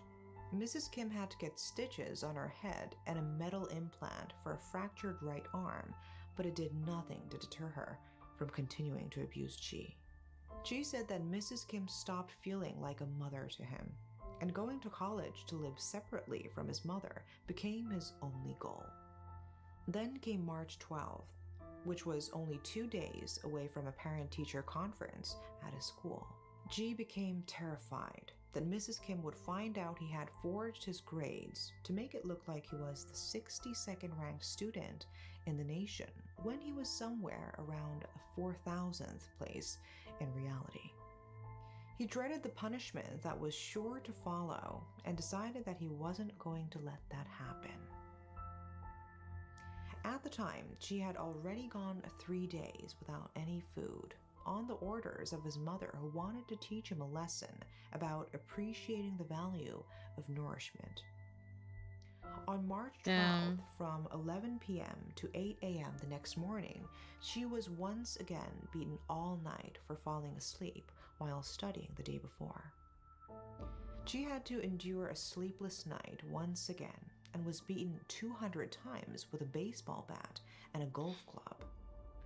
No, She this later is testified too that the much, complete man. lack of sleep left him in an extremely agitated and animal-like state, and that he probably wouldn't have done what he did next only if he gotten a little sleep. At 11 a.m. in the morning on Saturday, March 12, 2011, Chi took a knife from the kitchen, went to his mother, who was sleeping in the master bedroom, and stabbed her in the left eye.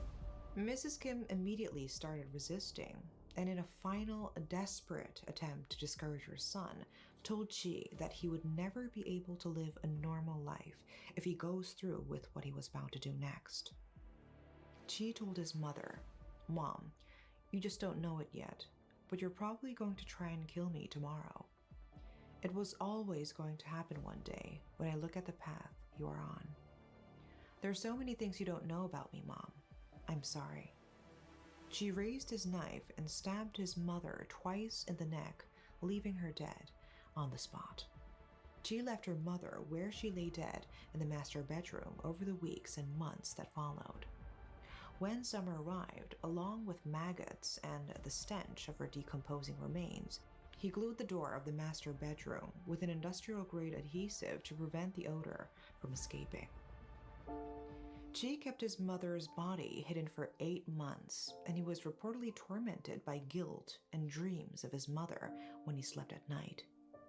But Chi also found a small slice of happiness by inviting his friends over to his home to hang out, something that he was never allowed to do when his mother was still alive. In the months following the murder, Chi completely abandoned his studies and even skipped school during the exam period. He barely managed to take the college entrance exam only after his father found out about this and gave him a scolding. According to Chi, the reason why he didn't immediately turn himself in after murdering his mother was because of the girlfriend he had at the time. Chi had taken a liking to her since his freshman year in high school and started dating her in June after the murder of Mrs. Kim. He would get up at 5 in the morning and wait for his girlfriend in front of her house, giving her a ride to school on his bicycle. When Chi's girlfriend asked him why he was doing so poorly in school and skipping classes, Chi replied that he had no regrets in life and that he was willing to die for her. Chi told the investigators that if it wasn't for his girlfriend, he probably would have confessed to the murder right away and turned himself in. But he was so happy to be with his girlfriend and felt like he was living a dream that he did not want to wake up from. At the same time, however, Chi was also sending disturbing and cryptic text messages to his girlfriend, threatening that he would kill himself in front of her if she stopped dating him.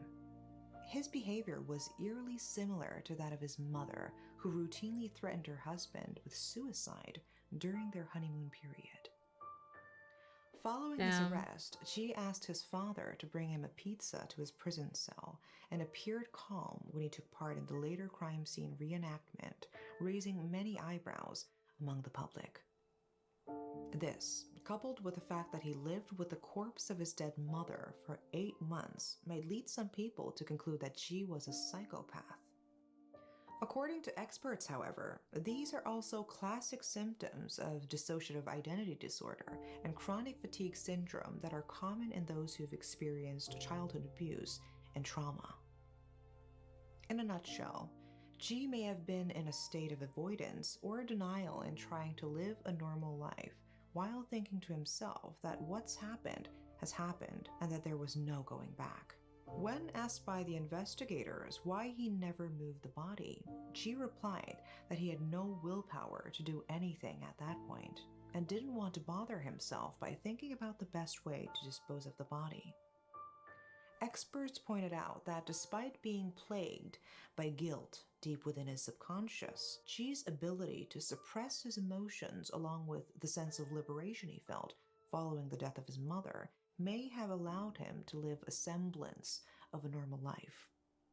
However, 𝔒𝔥 eventually broke down crying as he wrote his final statement and confession, even saying that he missed his mother.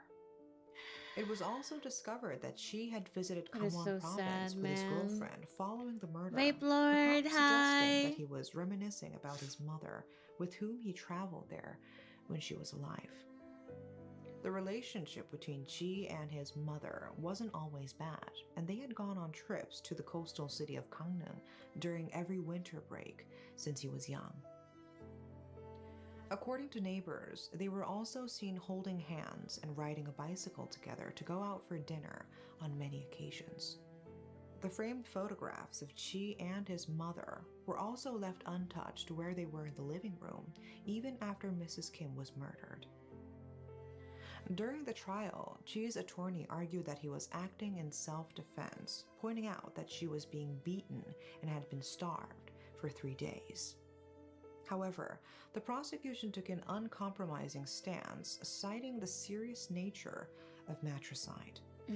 Prosecutors argued that 𝔒𝔥 was not mentally impaired when he committed the crime, in addition to having a clear motive and behaving as normal following the murder. In light of these considerations, they argued that 𝔒𝔥 deserved to be penalized heavily and asked the court for a 15-year prison sentence. According to Lee Jung-min, a prosecutor who was handling this case, the abuse that 𝔒𝔥 was subjected to by his mother did present a case for a lighter sentence. However, Lee also added that it was difficult to consider 𝔒𝔥 to be mentally unfit, given that psychological evaluations revealed no signs of any judgment-impairing mental condition, and the fact that he was very calm and composed when confessing the details of his crime. Despite this, the 9 jury members of the court did find sympathy for 𝔒𝔥's plight. On August 20th, 2012, the court handed down its final ruling with the tragic circumstances surrounding 𝔒𝔥 and his mother being taken into account. 𝔒𝔥 was found guilty of matricide and was sentenced to a minimum prison term of 3 years and a maximum of 3 years and 6 months. Despite murder in the family carrying a minimum recommended prison term of 7 years according to Korean law, 𝔒𝔥 received a very lenient sentence. Even then, public opinion was so much in favor of 𝔒𝔥 that some people were demanding that he be freed immediately. Regarding the 3-year sentence, the court explained that 𝔒𝔥 needed the time in detention to recover from his emotional wounds and move past his bad memories. While in prison, 𝔒𝔥 wrote a letter to his friend that read as the following: "Parents tell you to look far, but school parents tell you to look at only what's in front of you. Parents tell you to move forward, but school parents only tell you to get ahead of everyone else. Parents tell you to dream, but school parents don't even give you the time to dream." Perhaps he was thinking of his mother and what could have been if she hadn't fallen into harsh parenting. 𝔒𝔥 served his 3-year sentence and was released from prison on November 24th, 2014. Miraculously, his girlfriend never lost faith and waited for him while he was in prison. Damn. It's been reported that they married and now have a baby together. Ooh. Now that she has become a parent himself, it makes us wonder what kind of a father he is to his child, and if he's been able to put his past demons to rest. That's gonna be That's difficult. all for today. Thanks for watching. It's always a difficult time. You know, when you get into a relationship, if you think about it, you get into a relationship with someone who went through hell, like just unimaginable things that happened to them. It's gonna be a hard time for both you and this person, because you are not a therapist, and your partner, unfortunately, will rely on you heavily, even if they intend to do so or not. They will rely on you to understand them. But at the same time, you as a human being also needs understanding. So it's a difficult situation. But if you really, both of you will want to make the relationship work, you will find a way to work through it. So I'm just saying that it's difficult. It's going to be difficult for both parties. And if it doesn't work out, that's why divorces happen. So separation happens. Yes, you have to have the emotional maturity and capacity to deal with the trauma. Yeah. Because, I mean, you chose this person knowingly, right? Knowing that they've been through a lot. So even though they have grown mature over the years, there will always be some times that, you know, some hurt, some pain from some anger from those years may, you know, get triggered unexpectedly or unknowingly. So yeah.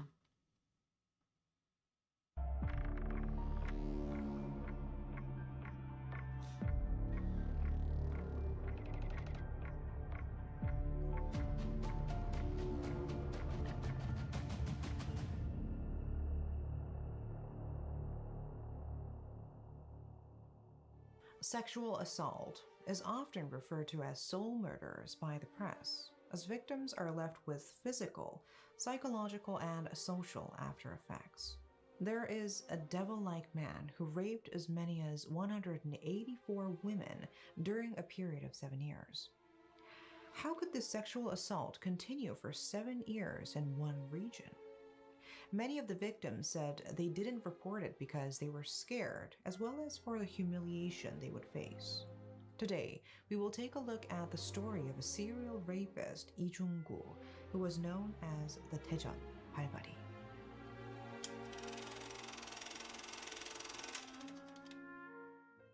𝔐𝔬𝔬𝔦 is a serial rapist who raped some 150 women in South Korea for 7 years, from February 1998 to October 2005.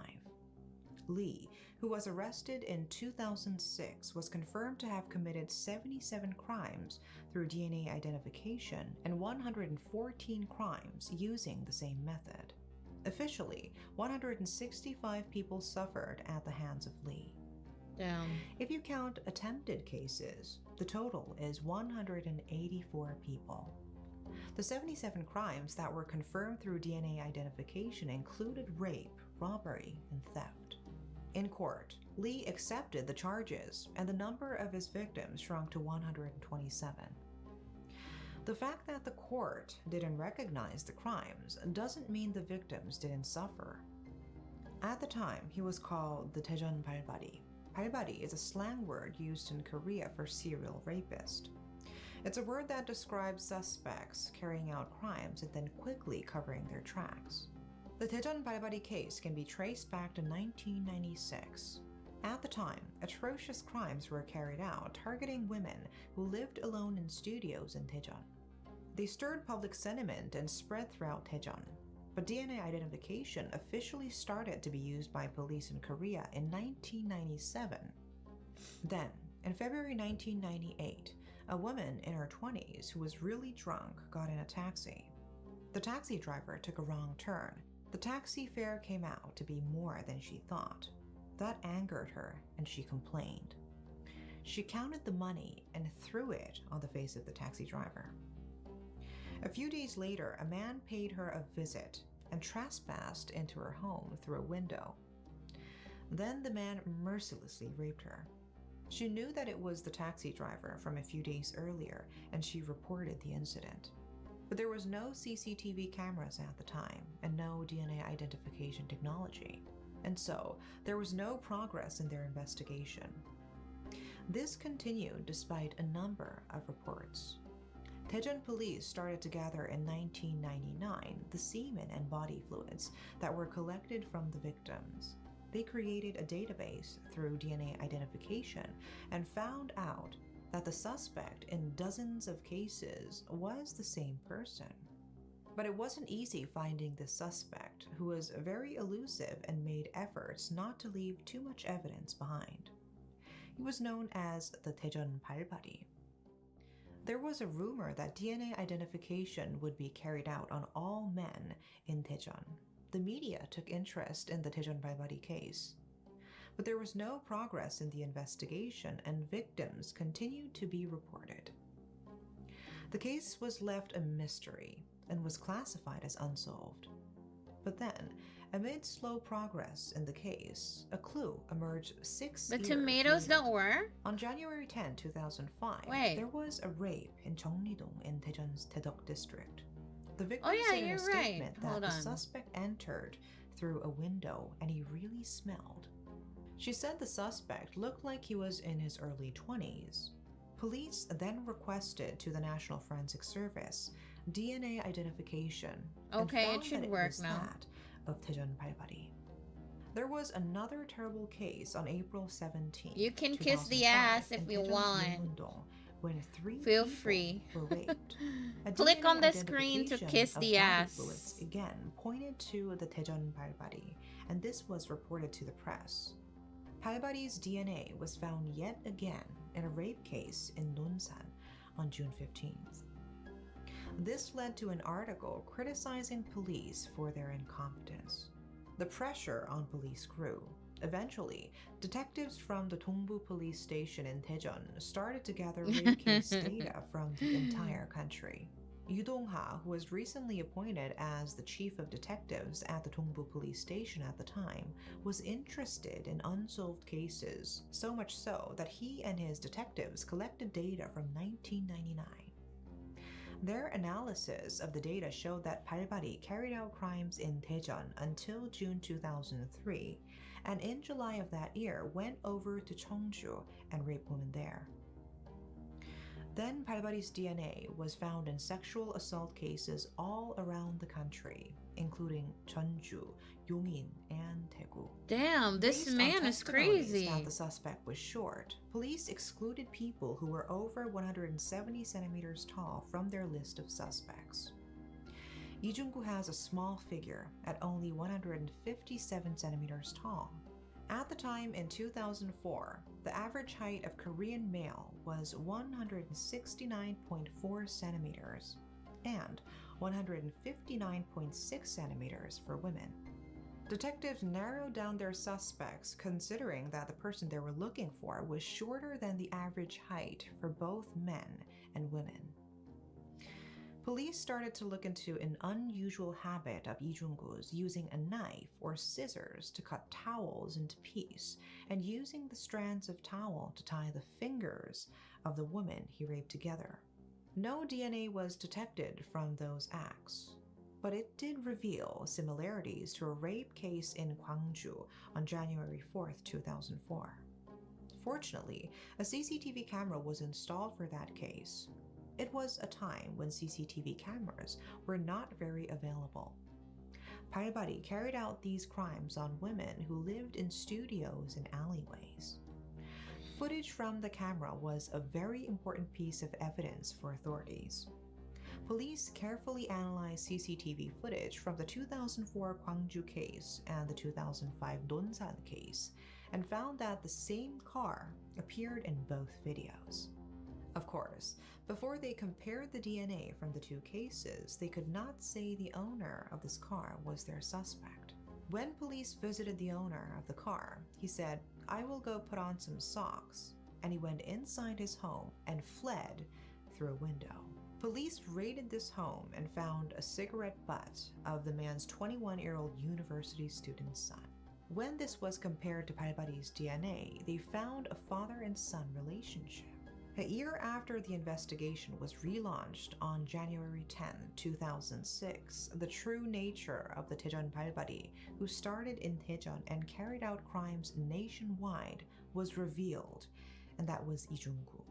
The Daejeon Dongbu Police Station shared with police stations nationwide wanted posters detailing 이중구's face, how he dressed, and a reward of 5 million won, as well as requested a cooperative investigation.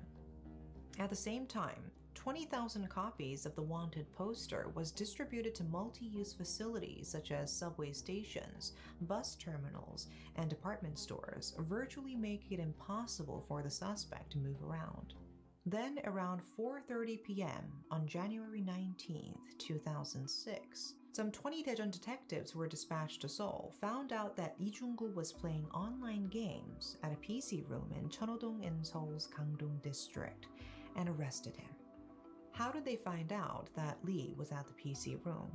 Police learned that the family of 𝔑𝔑 이중구 were obsessed with the online game 1000 Years.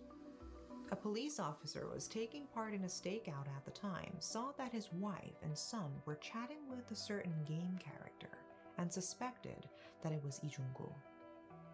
Police requested the game company to trace the IP address, and this led to the successful arrest of 이중구 at a PC room in Seoul's Cheonho-dong.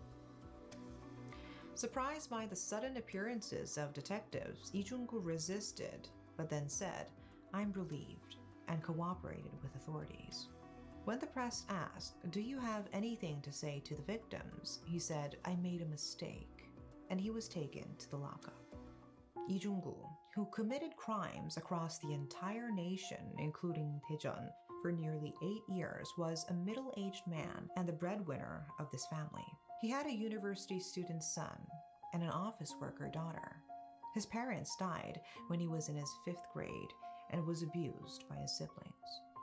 He dropped out of school and worked as a shoe shiner in Seoul's Cheonho-dong, at a roller skate park, and as a newspaper delivery man. At a young age, he already had 2 previous convictions for theft. But in his early 20s, he opened up a small stationery store in his hometown, got married, and lived a normal life. He started driving a private taxi in 1993 and had a steady life. Even people at the taxi company he worked at said he was a sincere person. 이중구 claimed that his first crime was the rape of a drunk female passenger in February 1998 when he was a taxi driver. 이중구 said, "I was engulfed with a delusion that I was a king when I threatened women."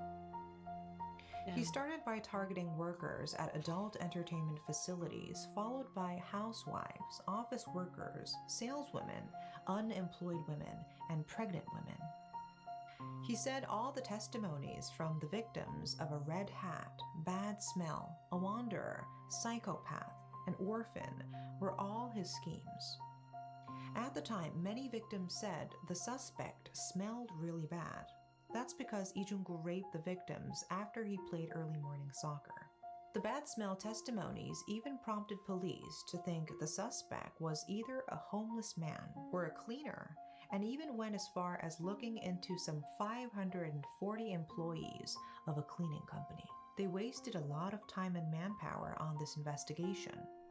이중구, who was very careful with his crimes, was curious about how police arrested him. One time when he carried out a crime, he approached a victim asking, "Isn't this 𝔖𝔭𝔬𝔦𝔯𝔦 home?" The victim's testimony that the suspect was looking for 𝔖𝔭𝔬𝔦 caught the attention of police. This led to them looking into hundreds of people named 𝔖𝔭𝔬𝔦. Lee also pretended he was working with an accomplice and even lied to victims, asking them which way is Daejeon Station, telling them, "I'm homeless, I'm an orphan," and he made it seem like he wasn't too familiar with the Daejeon area. His lies made police thoroughly search nearby orphanages and even went to the extent of looking into homeless people in Daejeon. He didn't steal jewelry or checks from his victims, as they were easily traceable, but rather just cash. After his sexual assaults, he spent hours forcibly washing the victims, making them suffer. He didn't hesitate at all when he carried out his heinous crimes. He even trespassed into adult entertainment facilities and carried out his crime on multiple women. In 2001, he entered a 2-room unit where 7 women were living and tied all of their hands together using a rope. He threatened them with a knife. He sexually assaulted 3 of them and forced the 4 others to engage in indecent acts.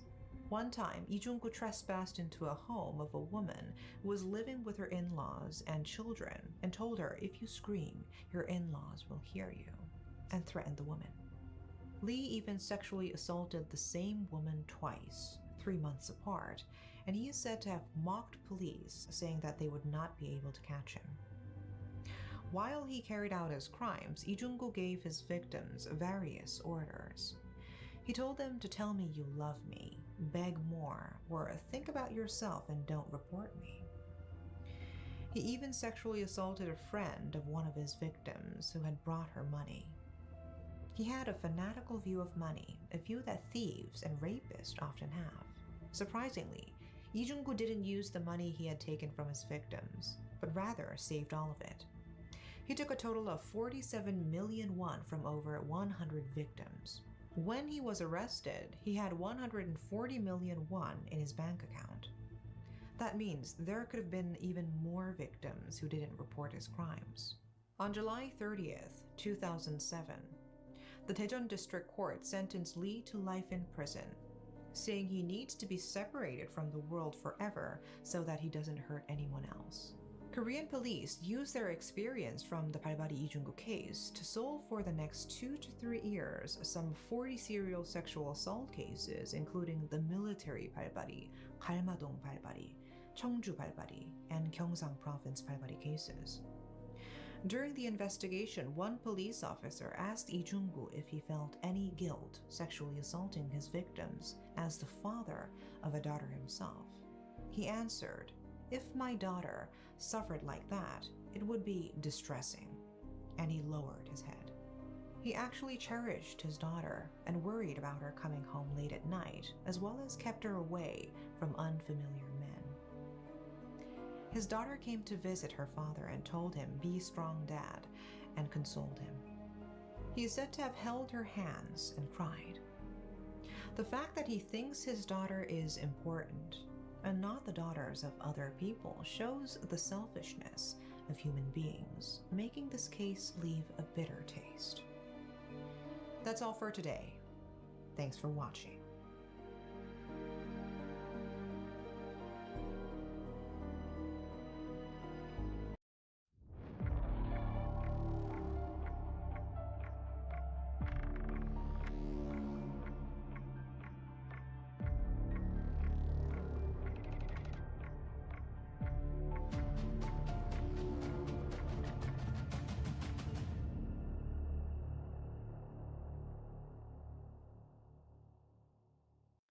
On February 25th, 2023, Andoni Teacher, a health YouTuber with over 190,000 followers, revealed in a video on her YouTube channel that she is the daughter of the father victim in the Yongin family murder case.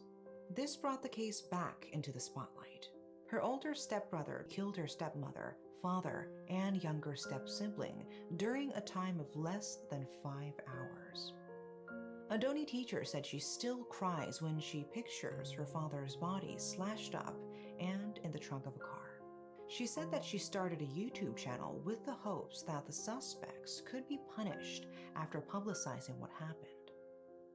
Andoni Teacher continues to experience agonizing pain, no matter how much time passes.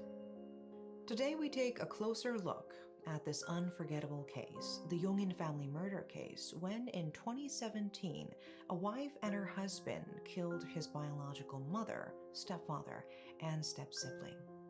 Damn. The reason for the killings was money, That's but this crazy. case attracted attention for how cruel it was. Let's take a look.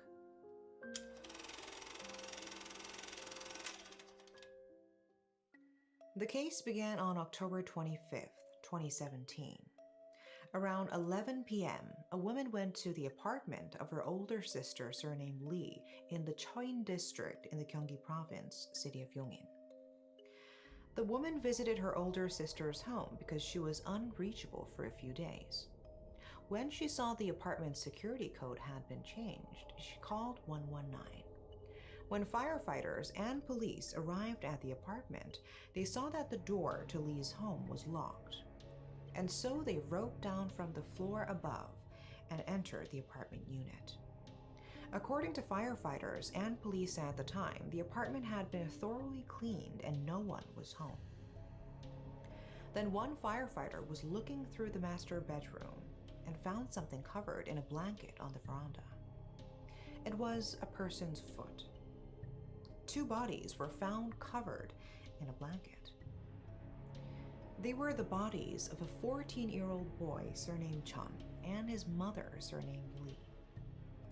They had multiple knife cuts on their necks and chests, and their faces were seriously mutilated. Strangely, flour was all over their bodies.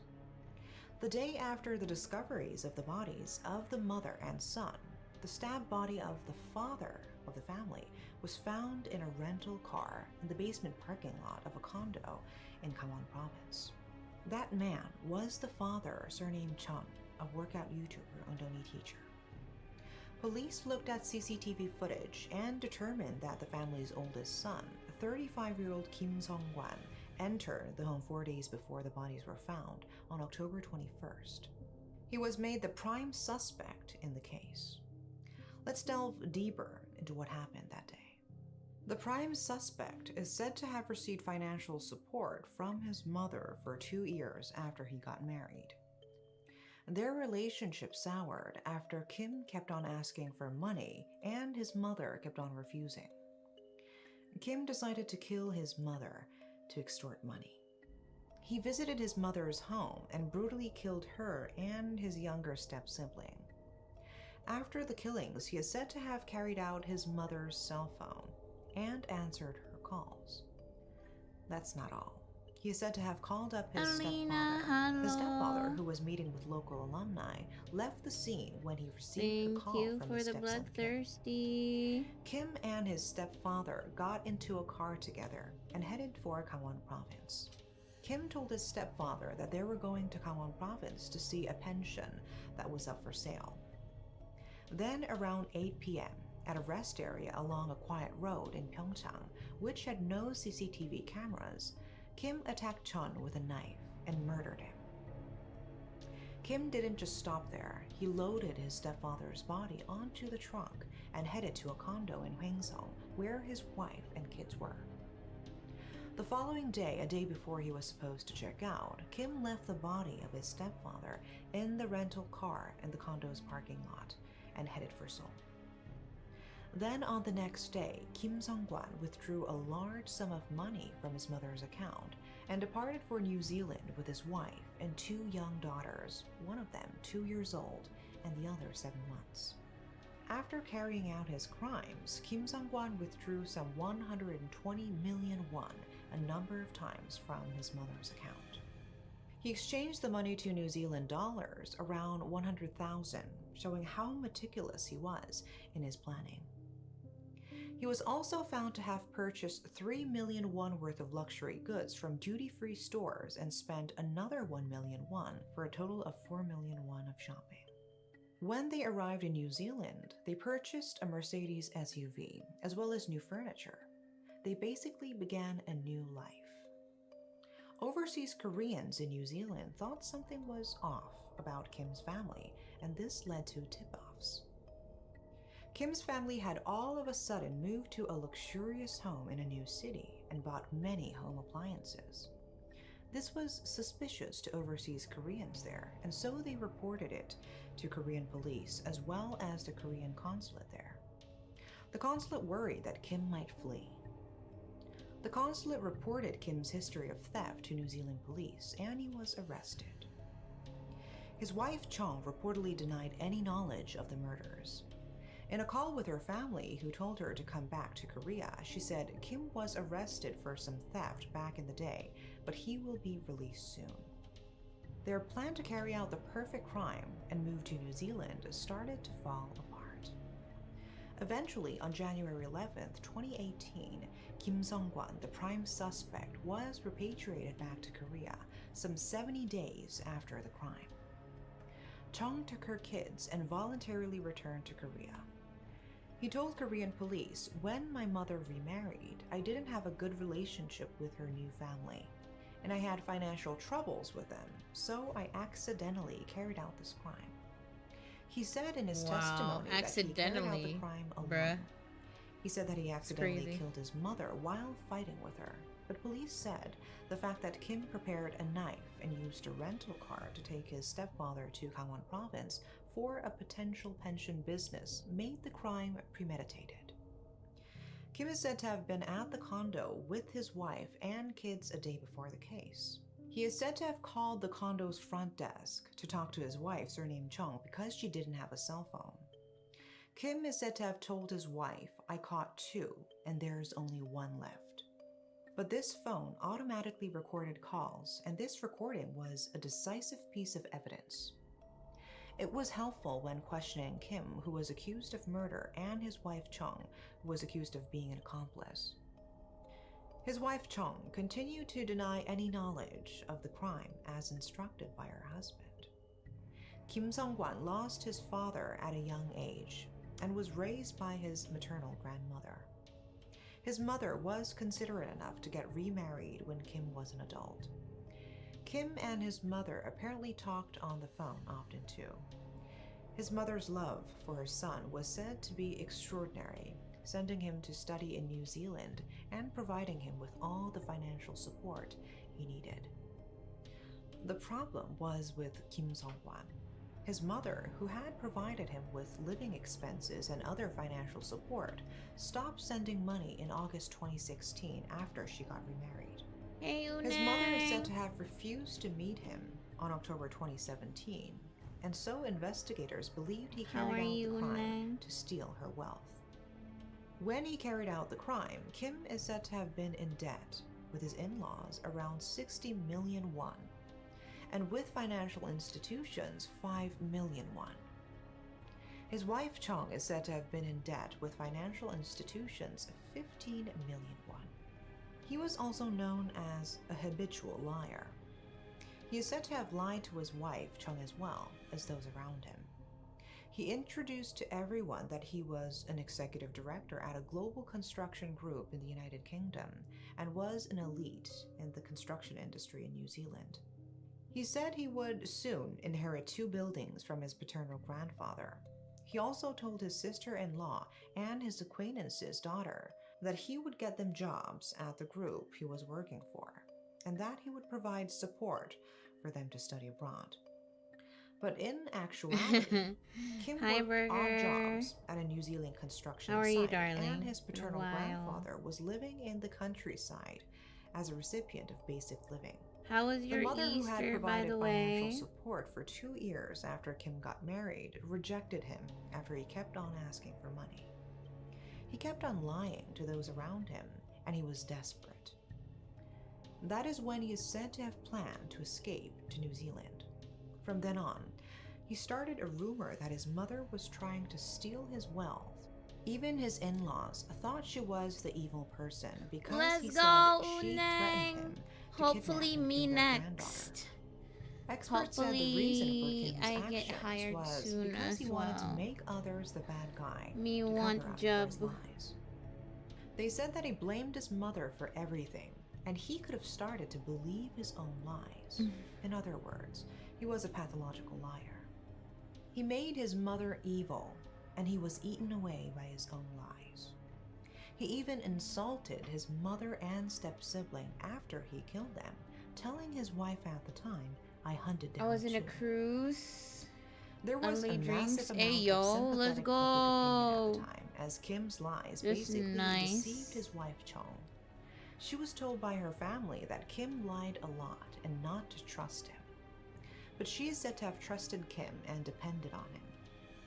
When she was at a detention center after her arrest, Chung is said to have submitted multiple petitions claiming that she was innocent.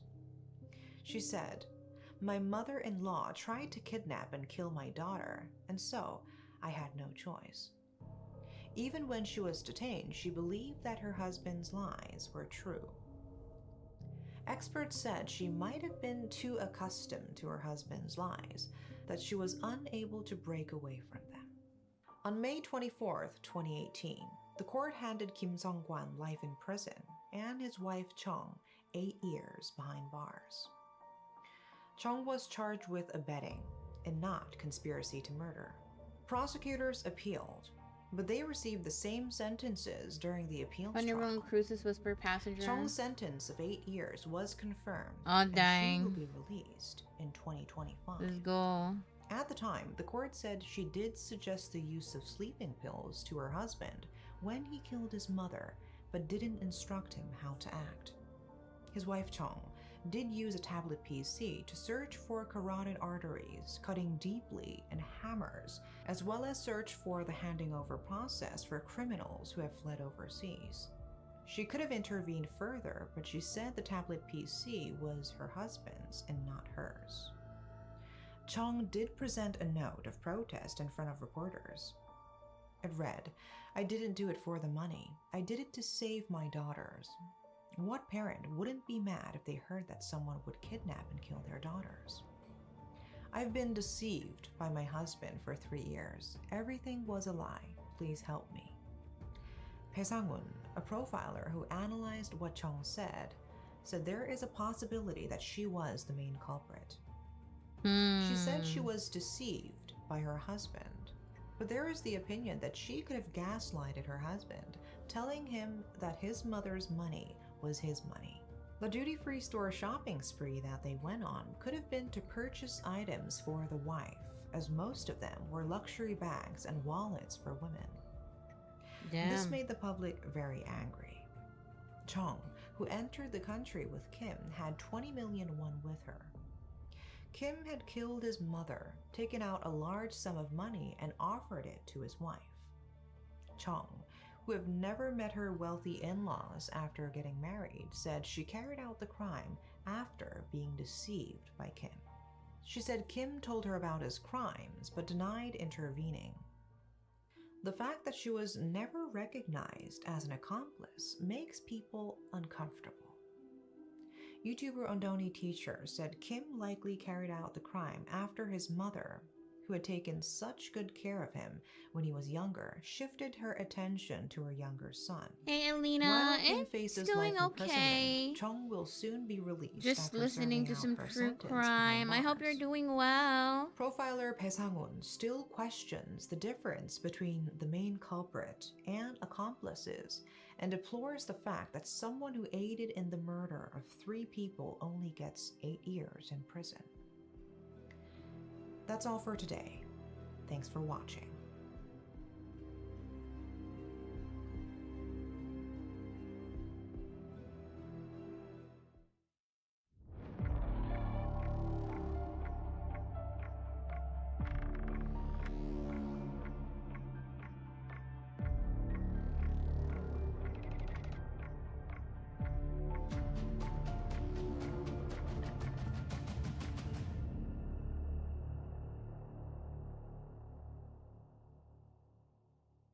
Even in this day and age, there are still many cases left unsolved.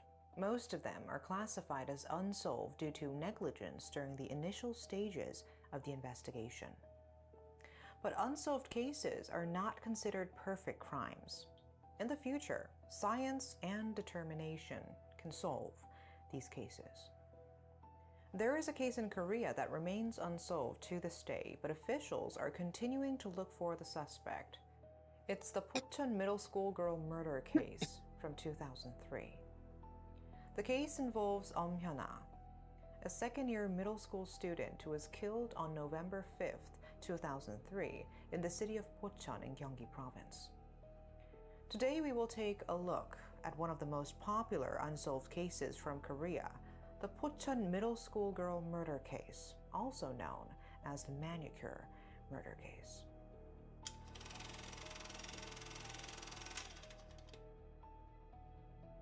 Around 4 p.m. on November 5th, 2003, 𝔐𝔬𝔦𝔯𝔦 and her 4 friends were hanging out after school at a friend's house.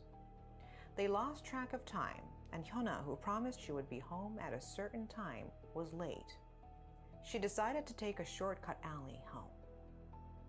When she entered the alley around 6:18 p.m., she called her mom and told her she would be home soon. The distance between Hyuna's school and home was about 800 meters, meaning it would only take 10 minutes to come and go. But after that last phone call with her mom, Hyuna was unreachable. She disappeared without a trace in that alley, which was less than 10 minutes from her home. Police searched for her, but didn't have any leads after more than 3 weeks. Then on the 23rd day since she went missing, on November 28th, and again on December 22nd, her belongings were found too much on oil. top of heaps of trash. No. The first discovery of her belongings, a bag, socks, a school uniform necktie, gloves, and notebook, was at a site in Minnak-dong in Gyeonggi's 𝔖𝔬𝔦𝔯𝔦, 7.4 kilometers from Hyuna's home. The second discovery was at a pile of trash near a road work site, also in Minnak-dong in Gyeonggi's 𝔖𝔬𝔦. Her cell phone and sneakers were found on top of the trash, as if they were meant to be seen. But Hyuna was nowhere to be seen. Then on February 3rd, 2004, soldiers from the 6th Corps Communications Unit, a military base where her father had been serving as a command sergeant major, joined police in their search for Hyuna. They thoroughly searched the area it was believed she had gone missing. 5 days later, on February 8th at 9 a.m., 95 days after she went missing, Hyuna's naked body was found in a drainage pipe in Gyeonggi's Pocheon. The site the body was found was 2 kilometers from where her belongings were first discovered on November 28, 2003, and 6 kilometers from her home. The drainage pipe where her body was found was covered with a box of a 29-inch TV. The upper part of Hyuna's body was badly decomposed, making it impossible for authorities to carry out an autopsy on it. But the lower half of her body was clean. Since she was found naked, police carried out their investigation with a focus on rape. But there were no signs that she was tied up, no injuries, and no signs of rape, such as semen. The drainage pipe her body was discovered was close to a shortcut that was only used by people from that neighborhood. Experts said it seemed as if a person who knew the lay of the land planned the crime and carried it out. There were 2 adult shops on both corners of the road, and they both opened at 6 p.m. and closed at 11 p.m. Police suspected the culprit abandoned the body after 11 p.m. When Hyuna's body was found, the lower part of her body was twisted Oh my to the God. left, while You her head have was pledged twisted to your the right. allegiance to the It was as if Queen her of body the in that state could Damned. have fit into the TV box Thank that you for the covered resub, drainage pipe. Archnote. The police focused on the TV box as a Hey. clue for some time, Let's go. but it became clear that it had nothing to do with the case, and it faced a dead end. Another name for this case is the Pocheon manicure case, as Hyuna's Thank you for the fingernails and lurkies, toenails were covered in Corv. red nail polish Thank you, at the time of her darling. discovery. Have a good one. Police took note of this and looked into everyone who purchased red nail polish in that area. They even investigated stores that sold nail polish, but there were no CCTV cameras at the time, and people didn't seem to remember making the police hit another wall. A nail polish store employee who had worked there for 3 years said a man once came in and had trouble deciding which nail polish to purchase, and finally decided on a darker red color. The employee mentioned the fact that it was rare for men to buy nail polish. It turned out The red nail polish that the victim had on her fingernails and toenails didn't come from a popular brand, making police waste the time of their personnel who worked so hard to pinpoint the origin of the polish. ℒ𝔢𝔮 didn't usually wear nail polish, and at the time, the school she went to didn't allow its students to put on nail polish. Also, it was obvious that the nail polish on her fingernails and toenails was applied side to side and not top to bottom. According to experts, the nail polish was applied after ℒ𝔮𝔮's death. Even her fingernails and toenails were trimmed, making authorities bring up the possibility that the suspect had fetishes and sexual perversions. Criminal profiling technology and equipment didn't exist in 2004, and so police faced many obstacles during their investigation. The owner of a stationery store in front of ℒ𝔮𝔮's school was named the prime suspect. The investigation team thought it was suspicious the store had a dark room for shooting ID pictures, and so they focused on its owner. One witness said they saw a carnival van at the site of the case, adding the suspect could have used the carnival to kidnap the victim.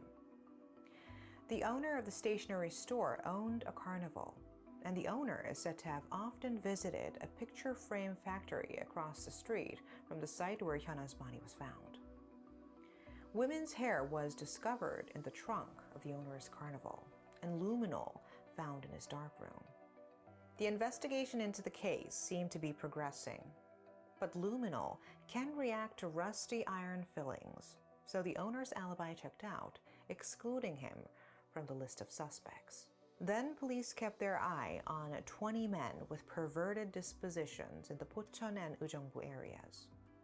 They also came to the realization that nail polish is put on the dead bodies of young women in Japan and India during funeral procedures.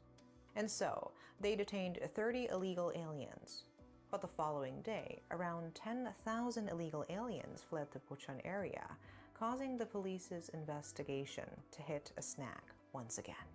It was difficult to figure out at the time the red nail Their polish power part of the cookie. case, Oh my partly god.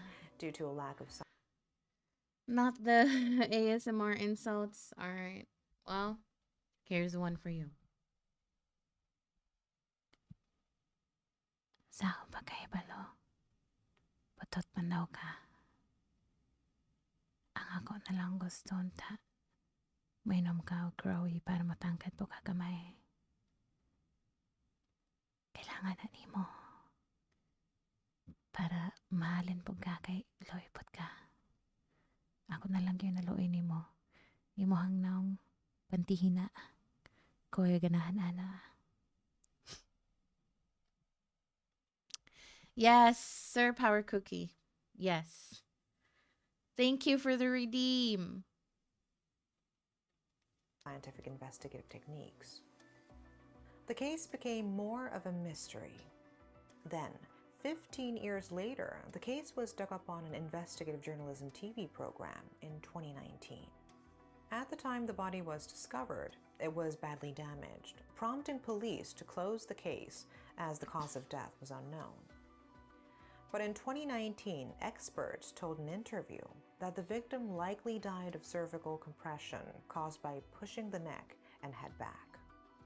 In terms of the lower part of the victim's body being clean and the fact that no semen was found, profilers said the suspect didn't have the goal of raping her at first. They said that with the exception of the school uniform's necktie, the uniform itself, the victim's undergarments, and stockings were not found. And this was because the suspect kept them as trophies. In other words, they suggested the possibility that the suspect is a pervert who is turned on by the belongings of the victim. The reason this case came back into the spotlight 15 years later was because of a tip-off about a similar unsolved case, which had a similar storyline. The person who made the tip-off had an office job in Pocheon at the time. She said 1 month before ℒ𝔮𝔮's case, on October 31st, 2003, on her way home, she got in a white car that was waiting in front of a service center and almost got kidnapped. She provided a composite of the suspect. She said she wanted to refuse, but the driver was coercive, and so she got on. The driver asked her age, and she told she was 20 years old. The victim said the driver was taken aback by this. The driver's fingernails were neatly trimmed, and they had clear nail polish on.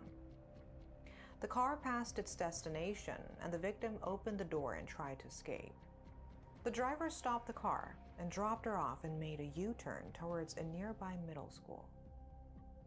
Profilers said the suspect likely was looking for an easy target, not an adult female who was strong.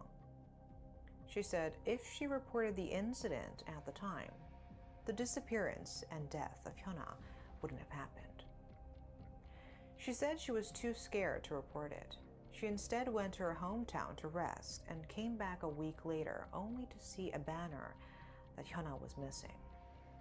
She said she knew for sure the driver who tried to kidnap her was the suspect in Hyuna's case, but said she kept quiet for a long time because she was so scared. She had made the tip-off as she was a mother now and sympathized with having a family. Her explanation that the driver in her case had clear nail polish on and fingernails were neatly trimmed showed the person who attempted to kidnap her was out of the ordinary. The suspect in Hyuna's case was very obsessed with fingernails and even applied red nail polish on his victim. The man was described as having a bright face, as if he had makeup on, and a slender body with thin fingers. In 2003, he was between 20 and 30, which would currently make him between 40 and 50 years old. He's between 170 to 175 centimeters tall. He has brown eyes and brown hair. He is said to have had thin fingers, neatly trimmed fingernails, and no facial hair, and not too much hair overall. Hypnotherapy was used on the person who made the tip-off during a TV broadcast to see her memories more clearly. It was through this that it was found the suspect rode a white car from a service center. After this person's story was featured on Unanswered Questions, another person came forward with information. This person worked at a car service center at the time. They remembered a colleague who had white and twinkling hands like the man in the story. This person said this man had an obsession with keeping his hands clean and would wash his hands for 30 minutes after work. They said this man would apply clear nail polish. They said this man would run away even if he saw an insect and had feminine tendencies and was introverted. The person that gave the second tip-off said this man and murder didn't really fit, but can't rule out its possibility. Police assumed this red dye could have car paint ingredients in it. They were wondering why they couldn't find nail polish in the area with the same ingredients. They also thought that a car that was at the service center for repairs could have been used for the crime. But it was found that this service center employee died of cancer 5 to 6 years after the case, sometime between 2008 and 2009. But based on the tip-offs, authorities re-investigated the ingredients of the nail polish on the hands of Hyuna. They found that it had car paint ingredients, making the service center employee the prime suspect. But all this was presumed. To this day, police haven't found a single piece of clear evidence making this a cold case. With the consent of her parents, a ghost marriage was held for Hyuna and Hong-il's son, who died at a military base. Ghost marriage. When Hyuna went missing, Hong's mother put up banners and helped in any way she could.